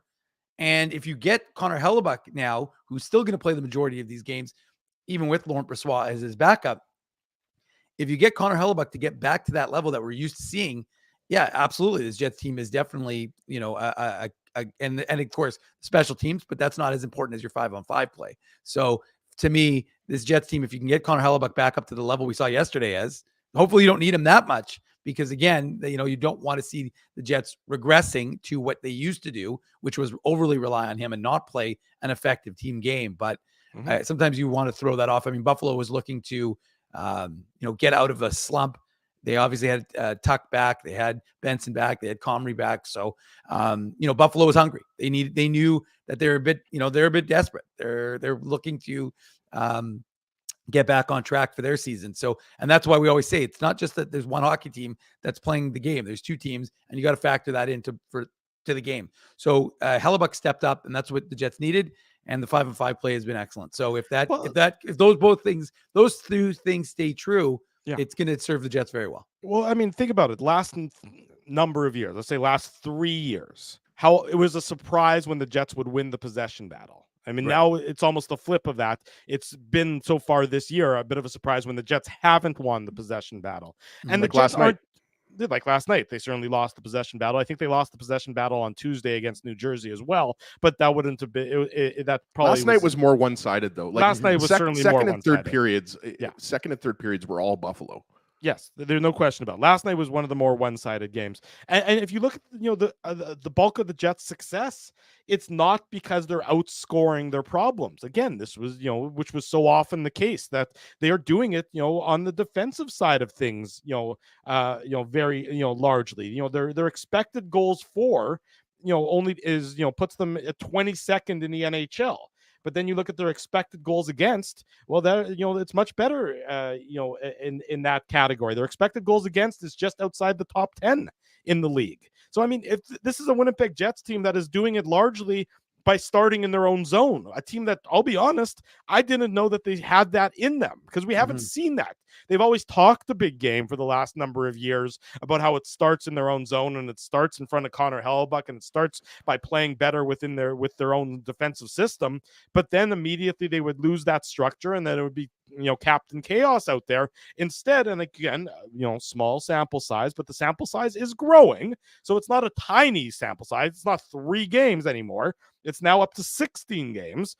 That seems to be the structure that they're maintaining the structure that they haven't been able to do for so many years before. And we talked to Christian Aumell last segment, obviously, about the Jets, but when you asked him about the Bombers, and Drew, you watch football more than Dave and I do, but I mean, turnovers are almost always a factor in football, or a lot of the time it's a factor when let's say you have 2 evenly matched teams, right? I think the Bombers, you would agree, still have the edge, but turnovers to me are also something that you've seen start to kind of creep back into the Jets game. We saw that on Dallas's first goal yesterday. It was at the first goal. Pardon me, not Dallas. Buffalo's first goal, the one that the turnover where it was the first goal with I forget if it was the first goal or the second goal. First goal. Second goal was Alex Tuck that scored that goal. That's right. Dave Second goal Tuck. was the breakaway by Peterka. There you go. Yeah, you're right. So that was a turnover, but also you go back to that Dallas game. There were some pretty bad turnovers. Cole Perfetti turned over the puck to Wyatt Johnston. That was Dallas's second goal that made it 2-0 at the time. So that's another thing too, right? Like turnovers happen for every team. We're not saying that the Jets have to be perfect and never cough up the puck, but I think that's another thing too that we've seen in certain situations where the Jets are kind of gifting goals to teams. They're still the better even strength team most nights. Not last night against Buffalo. Maybe not so much against the New Jersey Devils, who also came into that game desperate, as Dave said, and you do have to factor that in there, especially when you're playing a team out of conference. It's not a team you're expecting to see a lot, and the Coyotes are going to be pretty desperate as well, because we talked about it. They're 2 points behind the Jets. I mean, the Coyotes know that it's not like the Jets, look at this game and they say it's an important Central Division matchup. The Coyotes do as well, even though I think we'd all agree the Jets have a higher ceiling. This isn't going to be an easy game for the Jets. We talked about it. The Coyotes put up 7 goals against Nashville. Nashville's a pretty good defensive team, so they have a pretty good goalie. They have to keep going. But I think if you want to compare this year to last year, this seems more real than last year, I would argue. I would agree with that. Worth noting as well about the Coyotes, Dave, Barrett Hayden is out of the lineup for them tonight. I think he's going to miss 4 to 6 weeks. He suffered an injury earlier this week, I think in the game against Barrett Columbus. Hayden has a goal yet this year. He doesn't, but he had a really weird stat line. I remember talking about it a couple of weeks ago. He had a really weird stat line, but they don't have the depth. The Coyotes don't really have the depth in order to suffer, to handle significant injuries. And that's certainly one. He's a contributing member of that Coyotes team. And Matthias Michelli is also a day-to-day. So he had some dental work done, according to our buddy Craig Morgan. He must have eaten a puck, is my guess, or something along those lines, or a stick. And so he's day-to-day, and it's questionable if he's going to be in the Coyotes lineup. Just a note, Drew, Travis Boyd. So Barrett Hayden was centering Nick Schmaltz and Clayton Keller. It's going to be Travis Boyd who's going to be centering that top line now. Well, and I mean, Travis Boyd is a journeyman veteran guy at this point in his career, so it's certainly not the same level of firepower that the Coyotes have up front, and so the Jets need to take advantage of that. Look, no team ever feels sympathy for their opponents when their opponents are going through the injury bug. The Jets certainly have their share of injuries as well. The question is, how do you respond in the face of those injuries, and where do you go from there, Dave? Yeah, and just quickly before we go to break, and welcome Kevin Woodley on Barrett the other side. Hayden does actually have 2 goals. Sorry. So just want to mention that the Santa Claus parade is at 5:00 today. The Jets game is at 6:00 today. So for those of you going, just be aware, if you're north of Portage, park north of Portage. If you're south of Portage, park south of Portage. Do not try and take Portage. It's going to be a little hectic. So I saw Kenny's water bottle asking that question. I just wanted to let people know, just be aware. The parade starts at 5. Once the game is over, shouldn't be an issue, but getting to the game could be a bit of a problem. So just be aware of that when you're trying. And if you're going to try and cross Portage, go into Portage Place and use the Skywalk. That's exactly right. That advice courtesy of our friend Krista at True North, who sent that out via email yesterday as well. If you're coming north of Portage, stay north of Portage. If you're coming south of Portage, stay south of Portage. And if you're east or west, we got no answers. Exactly. Drew, where's the coal in Kentucky? Is it East Kentucky or West Kentucky that has the coal? The coal is in eastern Kentucky. That's where towards Appalachia is where that is. But thank you for asking there, Ezzy. I'm picturing, Dave, if you want to go back to Seinfeld again, remember the Puerto Rican Day Parade episode where they're trying to cross the street and they're trapped behind all the bleachers and everything else. That's sort of what I'm picturing today as people try and maneuver their ways into downtown Winnipeg for both the Santa Claus Parade and the Jets and the Coyotes. As Vern says, the road's closed at 11 o'clock this morning. So there you go. So good luck to everybody venturing downtown today. May God have mercy on all of you. When we come back, Kevin Woodley is going to join us. He's with In Goal Magazine. He also covers the Canucks, so we'll talk about goaltending. We'll talk a little bit about the Canucks start to the season, and of course, much more Jets talk to come. It's a Saturday morning. Drew Mandel, Dave Minuk, Ezra Ginsburg with you. We're live on the Illegal Curve Hockey Show. Keeping Winnipeg laughing for over 30 years. Rumors, Canada's longest-running comedy club, bringing you the biggest laughs from the best comedians on the planet. Jerry Seinfeld, Chris Rock, Jon Stewart, Dennis Miller, Brad Garrett, the greats, and all the up-and-comers too. When was the last time you laughed out loud? Make it a great night out with friends, or book your office or birthday party. Even a fundraising event at Rumors. Get all the details and dates on upcoming shows at rumorscomedyclub.com. Whoa, Ezzy, everything okay? You look stressed.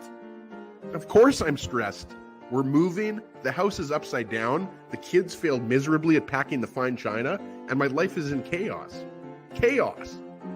Yes, that does sound like a problem. What am I going to do?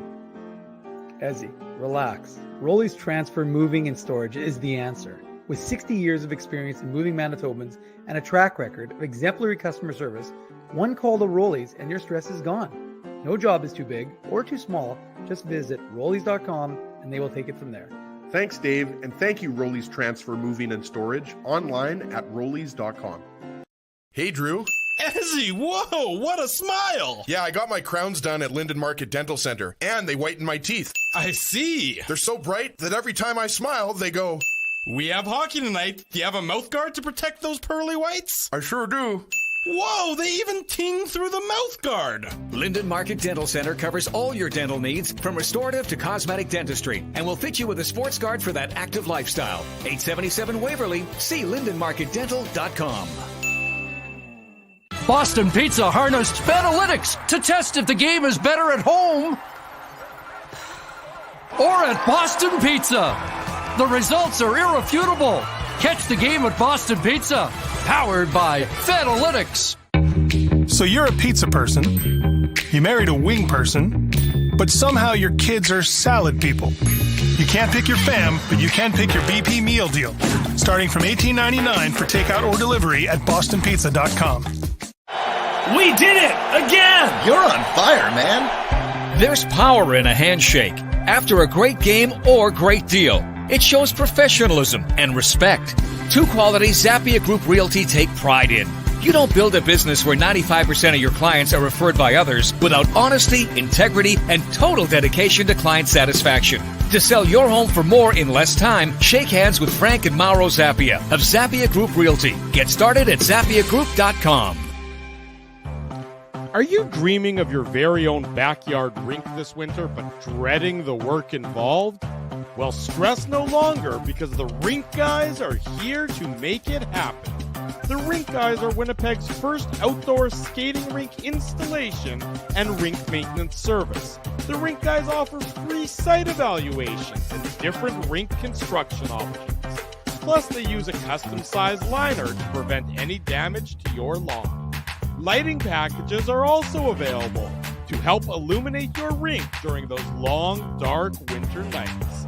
To get your rink started today, visit therinkguys.com.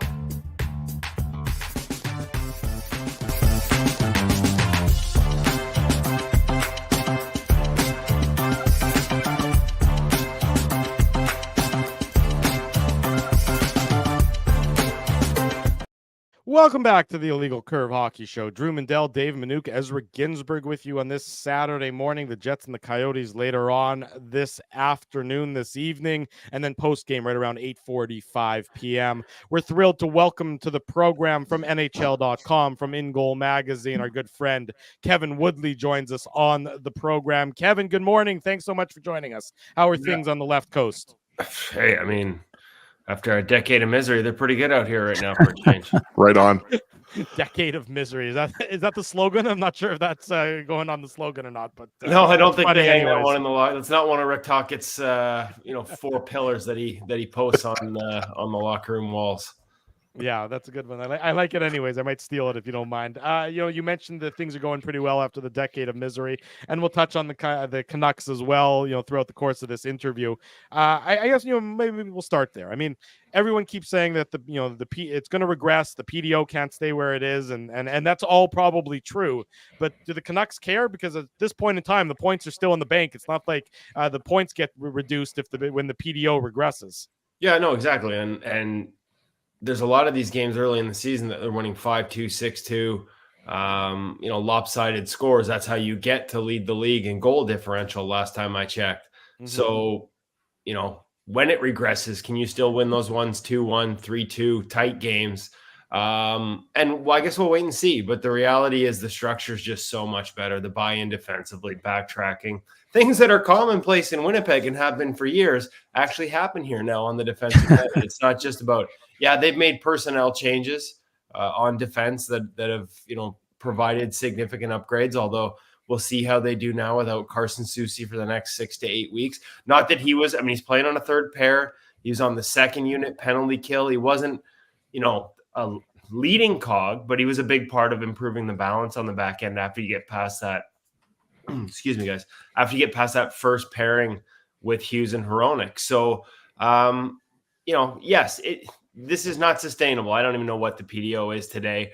There are some things they do offensively that, I think lead to, like, they create quality. They don't create volume. They do create a decent amount of quality, and they've got elite finishers on the top two lines, and they've got Quinn Hughes on the back end. So, might they be a team that has a PDO a little bit above 100? Yes. To the degree it is now, no. Even when you look at Thatcher Demko and his numbers, I think last I checked, he's like plus 5% on expected save percentage.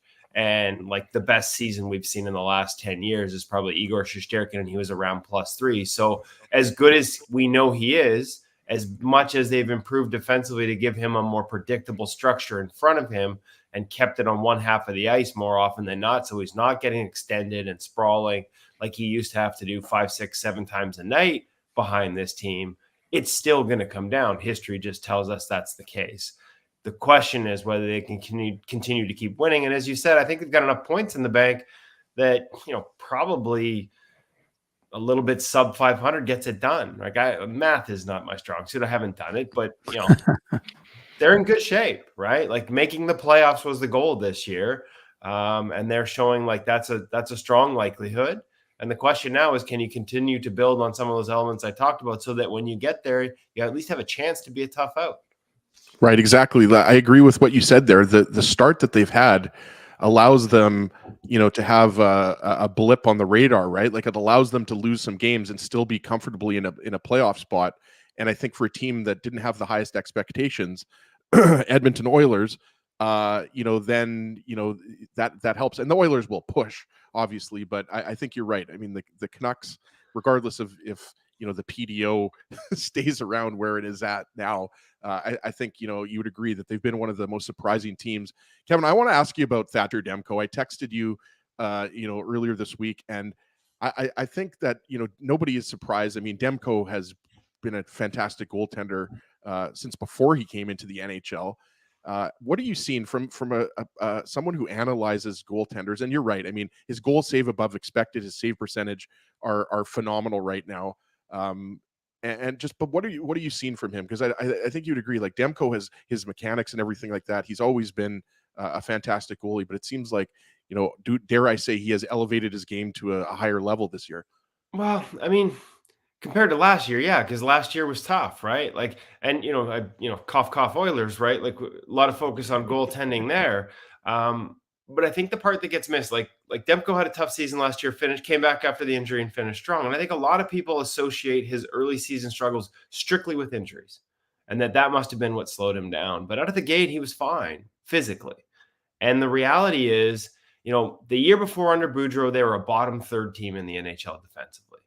The start last year under Boudreau, they were a bottom 3 team defensively. And it doesn't matter what your goaltender does.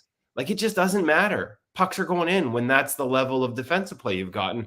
I mentioned the Oilers because not in zone, but off the rush, they're 32nd in the National Hockey League by Clearsight Analytics in terms of giving up the most dangerous chances the most often. They're giving up laterals. They're giving up odd mans. Like, it's been better the last few games. Yeah, they need a few more saves. Their goalies and their goalie people would tell you that. But when you drop to that level, like that environment becomes so unpredictable that you don't know which way to go. You're not worried about a shooter and a pass option. You're worried about a shooter and a pass option where he's going to pass it after that. And so I think getting Tocchet structure defensively in front of him, getting the buy-in they have from all their forwards. I mean, listen, like at this time last year in this market, the question was, could JT Miller play center? Now JT Miller is a shutdown, getting heavy, like straight hard matched against Connor McDavid, and I think he held him without a point in 3 games, like just buried him. So with Brock Besser on his wing, a guy who happens to be tied, last I checked, numbers changed last night and I wasn't watching, I guess, but 13 goals, tied for the league in the National Hockey League. And it's not all by being a sniper, the sort of one-shot guy we think of Brock Besser being. Like, he's playing a shutdown role on a shutdown line. He's net front on the power play. And we talk about PDO and shooting percentage. Well, the way they manage screens, like they were bottom 3 in the league last year in terms of shots with screens, and now they're in the top third. And guys like Besser, you watch the way that power play works, like it's purposeful. It's not just standing there. It's pushing a goalie who's looking short side over your shoulder and forcing him to either continue to follow you short side or switch behind you just as the shot's being released so he can't see it. Like there's a lot going on there, and that's a big part of their success. And obviously, can that continue, right? Relying on the power play as heavily as they have. But in terms of Demko, I just see a guy who was this good 2 years ago with way better support in front of him. And if you want to know what that, like, there's no technical changes. Everything he's doing is the same as it was. And one thing I will say is that defensive support and the trust and the reduction in seam passes compared to years past.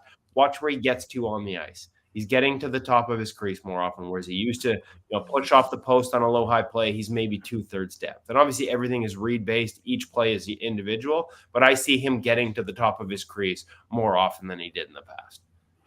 Kevin, last night we saw the Buffalo Sabres in pregame following morning skate. We had a chance to catch up with Eric Comrie, who we know you've spoken with, and we've covered him for many years, and he's a delight to talk to. But, one of the things I thought was interesting because he was asked about the 3 goalie system, and we've talked to that Marty Baron about, having to play in that type of system. He says it's not a problem based on the way the injuries have worked, that they've really only had 2 at any one time. But how hard is that on a goaltender to play in that sort of system with the 3 guys and not really getting as many regular reps as you might like? Yeah, I mean, it's not, there's 3 doesn't go into 2, right? Like I said I'm not good at math, but I know that doesn't divide very well. There's 2 nets in practice. Now, the irony is, we're seeing a lot of teams with 3, and I think that's just scared to lose a guy on waivers for the most part, and that's why you're seeing those decisions. But we're also seeing a decrease in the amount of minutes teams are expecting out of their number 1 goalie, right? Like we're seeing tandems. And I think you can take that a step further. If you really want to rest your number 1 goalie, you should have a practice goalie, right? A guy who can come on and take reps during a practice. Your number 1 goes out, gets his minutes, say Connor Hellebuck with Wade Flaherty. And they used to do this a little bit in Winnipeg. I think they even had another sheet where he'd go on, he'd get his goalie reps in, but then not have to worry about, literally hundreds of up and downs and the wear and tear on the body of the main practice. Now, that's hard to do with a practice goalie on a regular basis, although interestingly, the Canucks have hired one here in Vancouver. And I know there's one team last year that I haven't been able to pin this down, but I was told by a pretty good source they actually traveled a practice goalie last year, a designated practice goalie, so that their guys could get reps with the goalie coach and rest otherwise. Now, teams tend not to like that, right? Shooters want to shoot on NHL goalies. And we know there's a bunch of teams with like equipment staff or assistant coaches that will also go in net, but the teams don't want to shoot on a guy who's maybe regressed to the point of beer league level or, played in college 15 years ago. They want to shoot on NHL goalies. So having 3, the NHL only uses those guys as the emergency goalies. Right. Exactly. And so, yeah, so you want to find ways to give your guys rest. And the irony is these 3 goalie systems could potentially be a way to do that. It's not ideal though. Like, obviously, everybody wants to play. Everybody wants their regular reps in practice. And so it's a tough thing to manage. It puts a lot of pressure on the goalie coach to sort of divide things up in a meaningful way for each guy. But, in some ways, I sort of feel like this is the way we're headed. And, this goes to the other point I would make. Like, we look at the NBA and load management and stuff like that. How silly is it if we're worried about starts and rest and making sure our number 1 goaltender gets to the playoffs 100% healthy? Like we saw a game in Colorado the other night where Lucas Dostal got left in for all 8. Like the Avs were buzzing. It was back-to-back for Anaheim. There's travel. There's elevation. Like it's just a tough night, right? But you knew damn well he was staying in the whole time, right? Because Gibson played the night before. He's not getting in there. So if you, on those nights, maybe even not those nights, any night where your number 1's not going.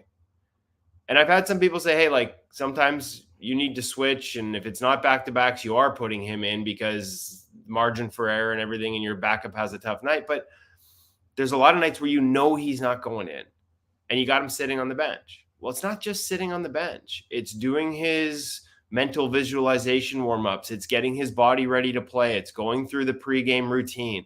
Like there's a physical and mental toll to sitting on the bench.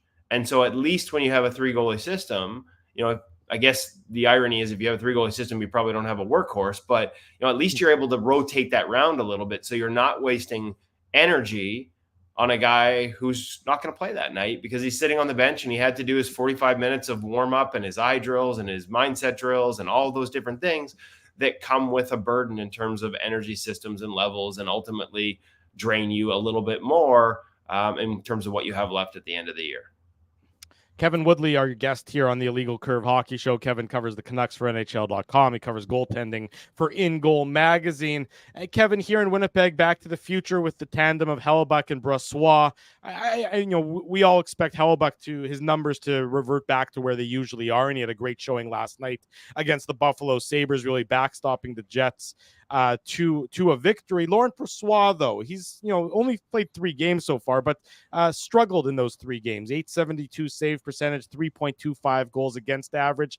Is this a function of a player sort of just trying to work their way back from that season-ending injury he suffered and trying to get sort of his skates back underneath him, or do you see more serious cause for concern about him as a sustainable backup goalie for the Jets? No, I don't have any concern about him as a sustainable backup goalie. Like, there's going to be an adjustment period. It's funny. I probably should ask you guys this, like, how much differences are there in terms of, the way they play from when he was there last? How many personnel changes are there? Like, there's always an adjustment a little bit when you go behind, even if the system's the same and the tendencies are generally similar. Having 1 or 2 or 3 different defensemen and the tendencies they have, like there's an adjustment period there. And so, and as you said, coming off, a summer that started with injury, I think I was actually there when he got back on the ice for the first time up in Kelowna, and that wasn't until August.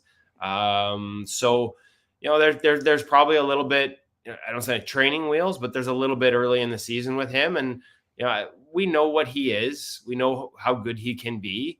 And I liked the idea of, that reunification with Wade Flaherty. And I think you'll get the best. There's just a matter of having a little bit of patience. And the tough part, though, is with and Connor Hellebuyck is digging it. Like, I look at the statistics, he's back above expected. Like, he's digging himself out of that early hole, just as we would all expect. And I'm guessing, knowing how much pressure he puts on himself and how much he wants to excel, that there probably would have worn a little bit of, there felt a little bit of that.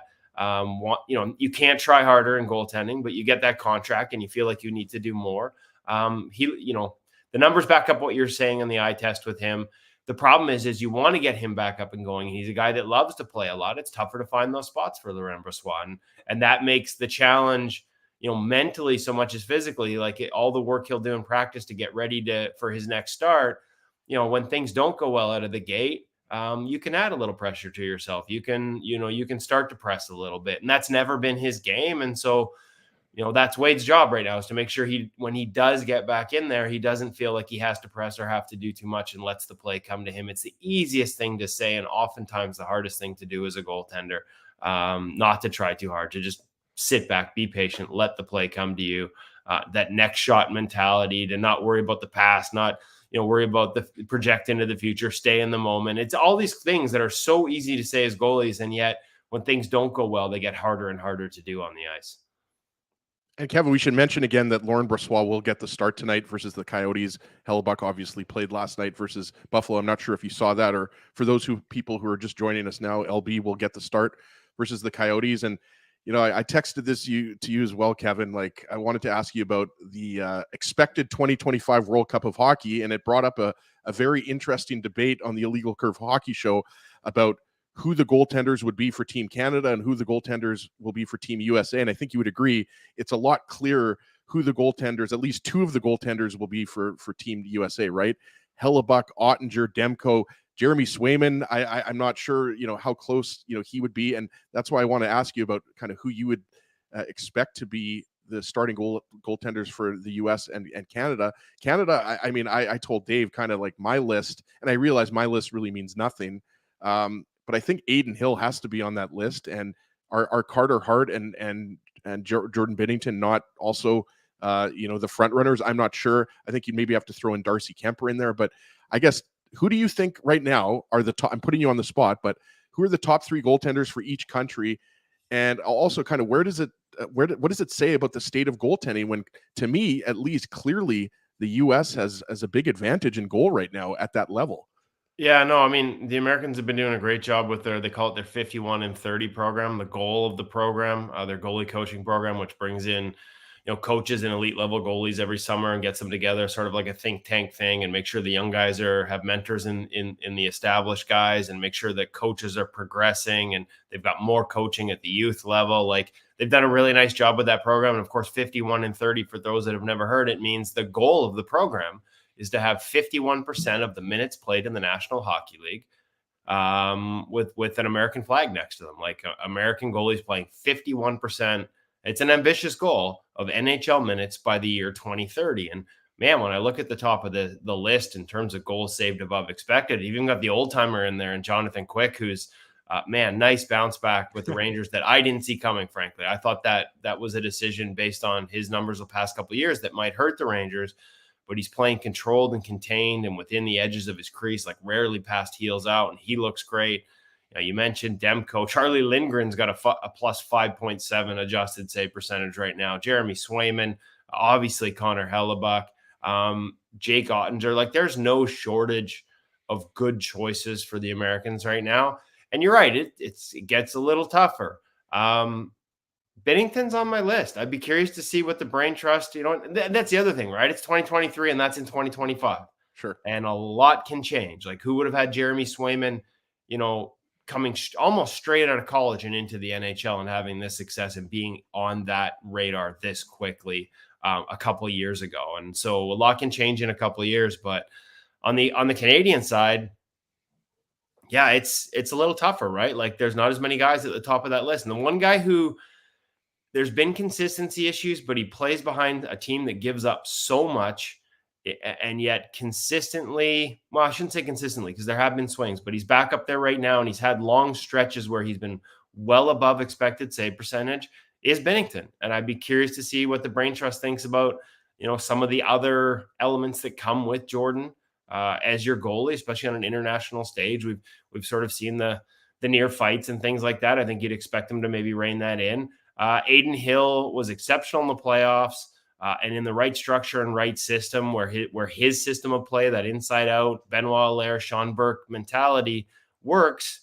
Yeah, he'd be on my list as well. Like, it's Darcy Kemper's had last year wasn't terrible, but he's having a tough start this year. Like, where is he a year from now? Carter Hart's been pretty good this year in Philadelphia, but big ask there in terms of a team that's not ready to compete. There's one other guy, sorry, I was going to throw, is Devin Levi, a couple of years from now, once his game has matured, is he not also in that conversation, right? I would think Devin would be in that conversation. Other guy, like, think about it this way in terms of how fast things change. Aiden Hill's in the conversation now. He wasn't last year. 2.5 years ago. When was the last time we were talking Olympics? Time is a flat circle since the pandemic. I can't remember. But the last time we had an Olympic conversation, one of the guys that was being mentioned as part of that young group coming up was Mackenzie Blackwood. Mm-hmm. Like, there's still plenty of time for Mackenzie Blackwood, who has all the physical tools and size in the world, to put himself on that list. So there's potential there, but certainly it's a lot less certain than what the Americans have right now, or what the Swedes have right now, or what the Russians have right now. And I'm not saying it's time for a conference and figure out what's going on with goaltending in Canada. Like, we're not at that degree. But yeah, like, the guys behind me on the wall, Price and Luongo, are gone, right? So who's next? Marc-Andre Fleury's going to be pushing 40 by then. Probably not an option. So, there's a lot of countries that have a lot more options in net than Canada does. Doesn't mean Canada can't still get it done with what they have, but boy, you'd like to see that list be a little bit flipped, especially with the Americans. Kevin, you mentioned size, so I'm going to ask you a size question. I was looking at, Thomas Milic, the Jets 2023 fifth rounder, of course, reigning WHL goalie of the year with Seattle, took them, did some things in the Memorial Cup, of course, in your neck of the woods. So when you think of he's a 6-foot goaltender here in Winnipeg, obviously we've been watching Connor Hellebuck, 6'4", and it's funny because when I did a search on shorter goalies in the NHL, I found a Kevin Woodley article from 2018 saying shorter goalies find niche in what has become a big man's position.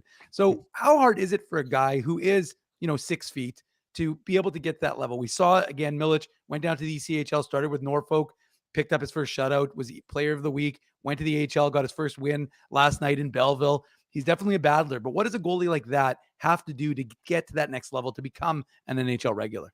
Just be better than everyone else. And that's the reality, because no, like, listen, like there's a perfect size, right? Like, and I've had different goalie coaches, theorize on this. It might be around 6'3". Some think it might be as small as 6'2". There's an ideal size. And whether it's, let's pick 6'3". If that's your perfect size goaltender, then goaltenders on either end of that spectrum have to overcome their size. 6'5", 6'6", bigger holes, not as fast laterally. 6'1", 6'2", you don't take up as much space, but you're probably going to be quicker.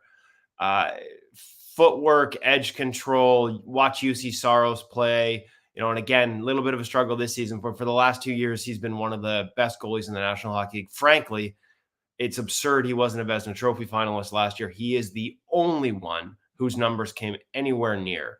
Well, at least Gustafsson was there too, but in a much smaller sample. But Saros was the only one that had a legitimate case behind Linus Ullmark. He's been really good for a lot of years. Dustin Wolf is a 2-time American Hockey League goalie of the year in his first 2 years of pro.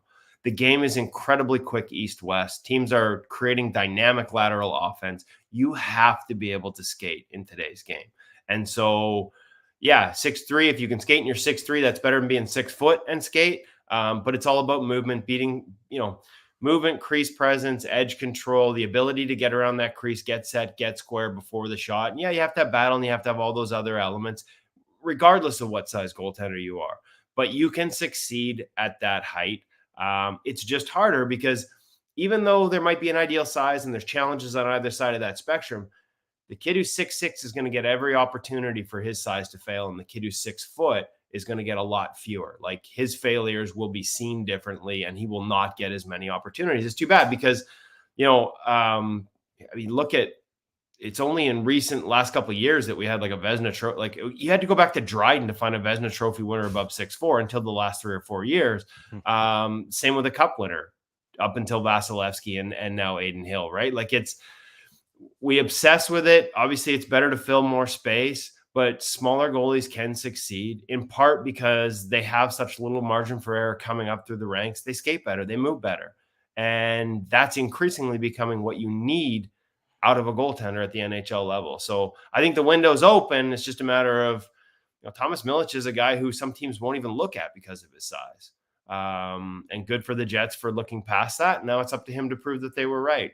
There's certainly no shortage of recent examples of young goalies that are showing they're capable of overcoming it. I think Devin Levi will show he's capable at the NHL level with more time. I think Dustin Wolf will do the same. And I wouldn't be surprised if a guy like Milic, with what he's done at the other levels with that size, follows in their footsteps. Maybe not to the same degree, but showing that they're able to be NHL goaltenders. Kevin Woodley covers the Vancouver Canucks for NHL.com. He covers goaltending for In Goal Magazine. Big friend of ours here on the Illegal Curve Hockey Show. Kevin, thanks so much for this morning. Have a great rest of your Saturday. Really appreciate your time and insight. Off to the rink for Canucks Kraken today, boys. So it's a good day. It's sunny on the West Coast and there's hockey on. It's not a bad thing. Not a bad thing. The decade of darkness is over. The sunshine bright on that the was West also Coast. the tentative title of the story of Illegal Curve, by the way. Decade of Darkness. Thanks, Kevin. Take care, buddy. Have a good one. Cheers, guys. Kevin. There he goes. Kevin wasn't even touching that one. He's like, you know what? Yeah. Not gonna say discretion is the better part of valor is what that is an example of right there. Courtesy of our buddy Ken Wiebe, this from Jets head coach or Jets associate coach Scott Arniel. Dominic Toninato is an option to play tonight. He's here as a precaution. Arniel isn't sure if he's going to make any changes on defense yet for tonight's game versus the Coyotes. So question marks abound for the Winnipeg Jets on both the back end and up front.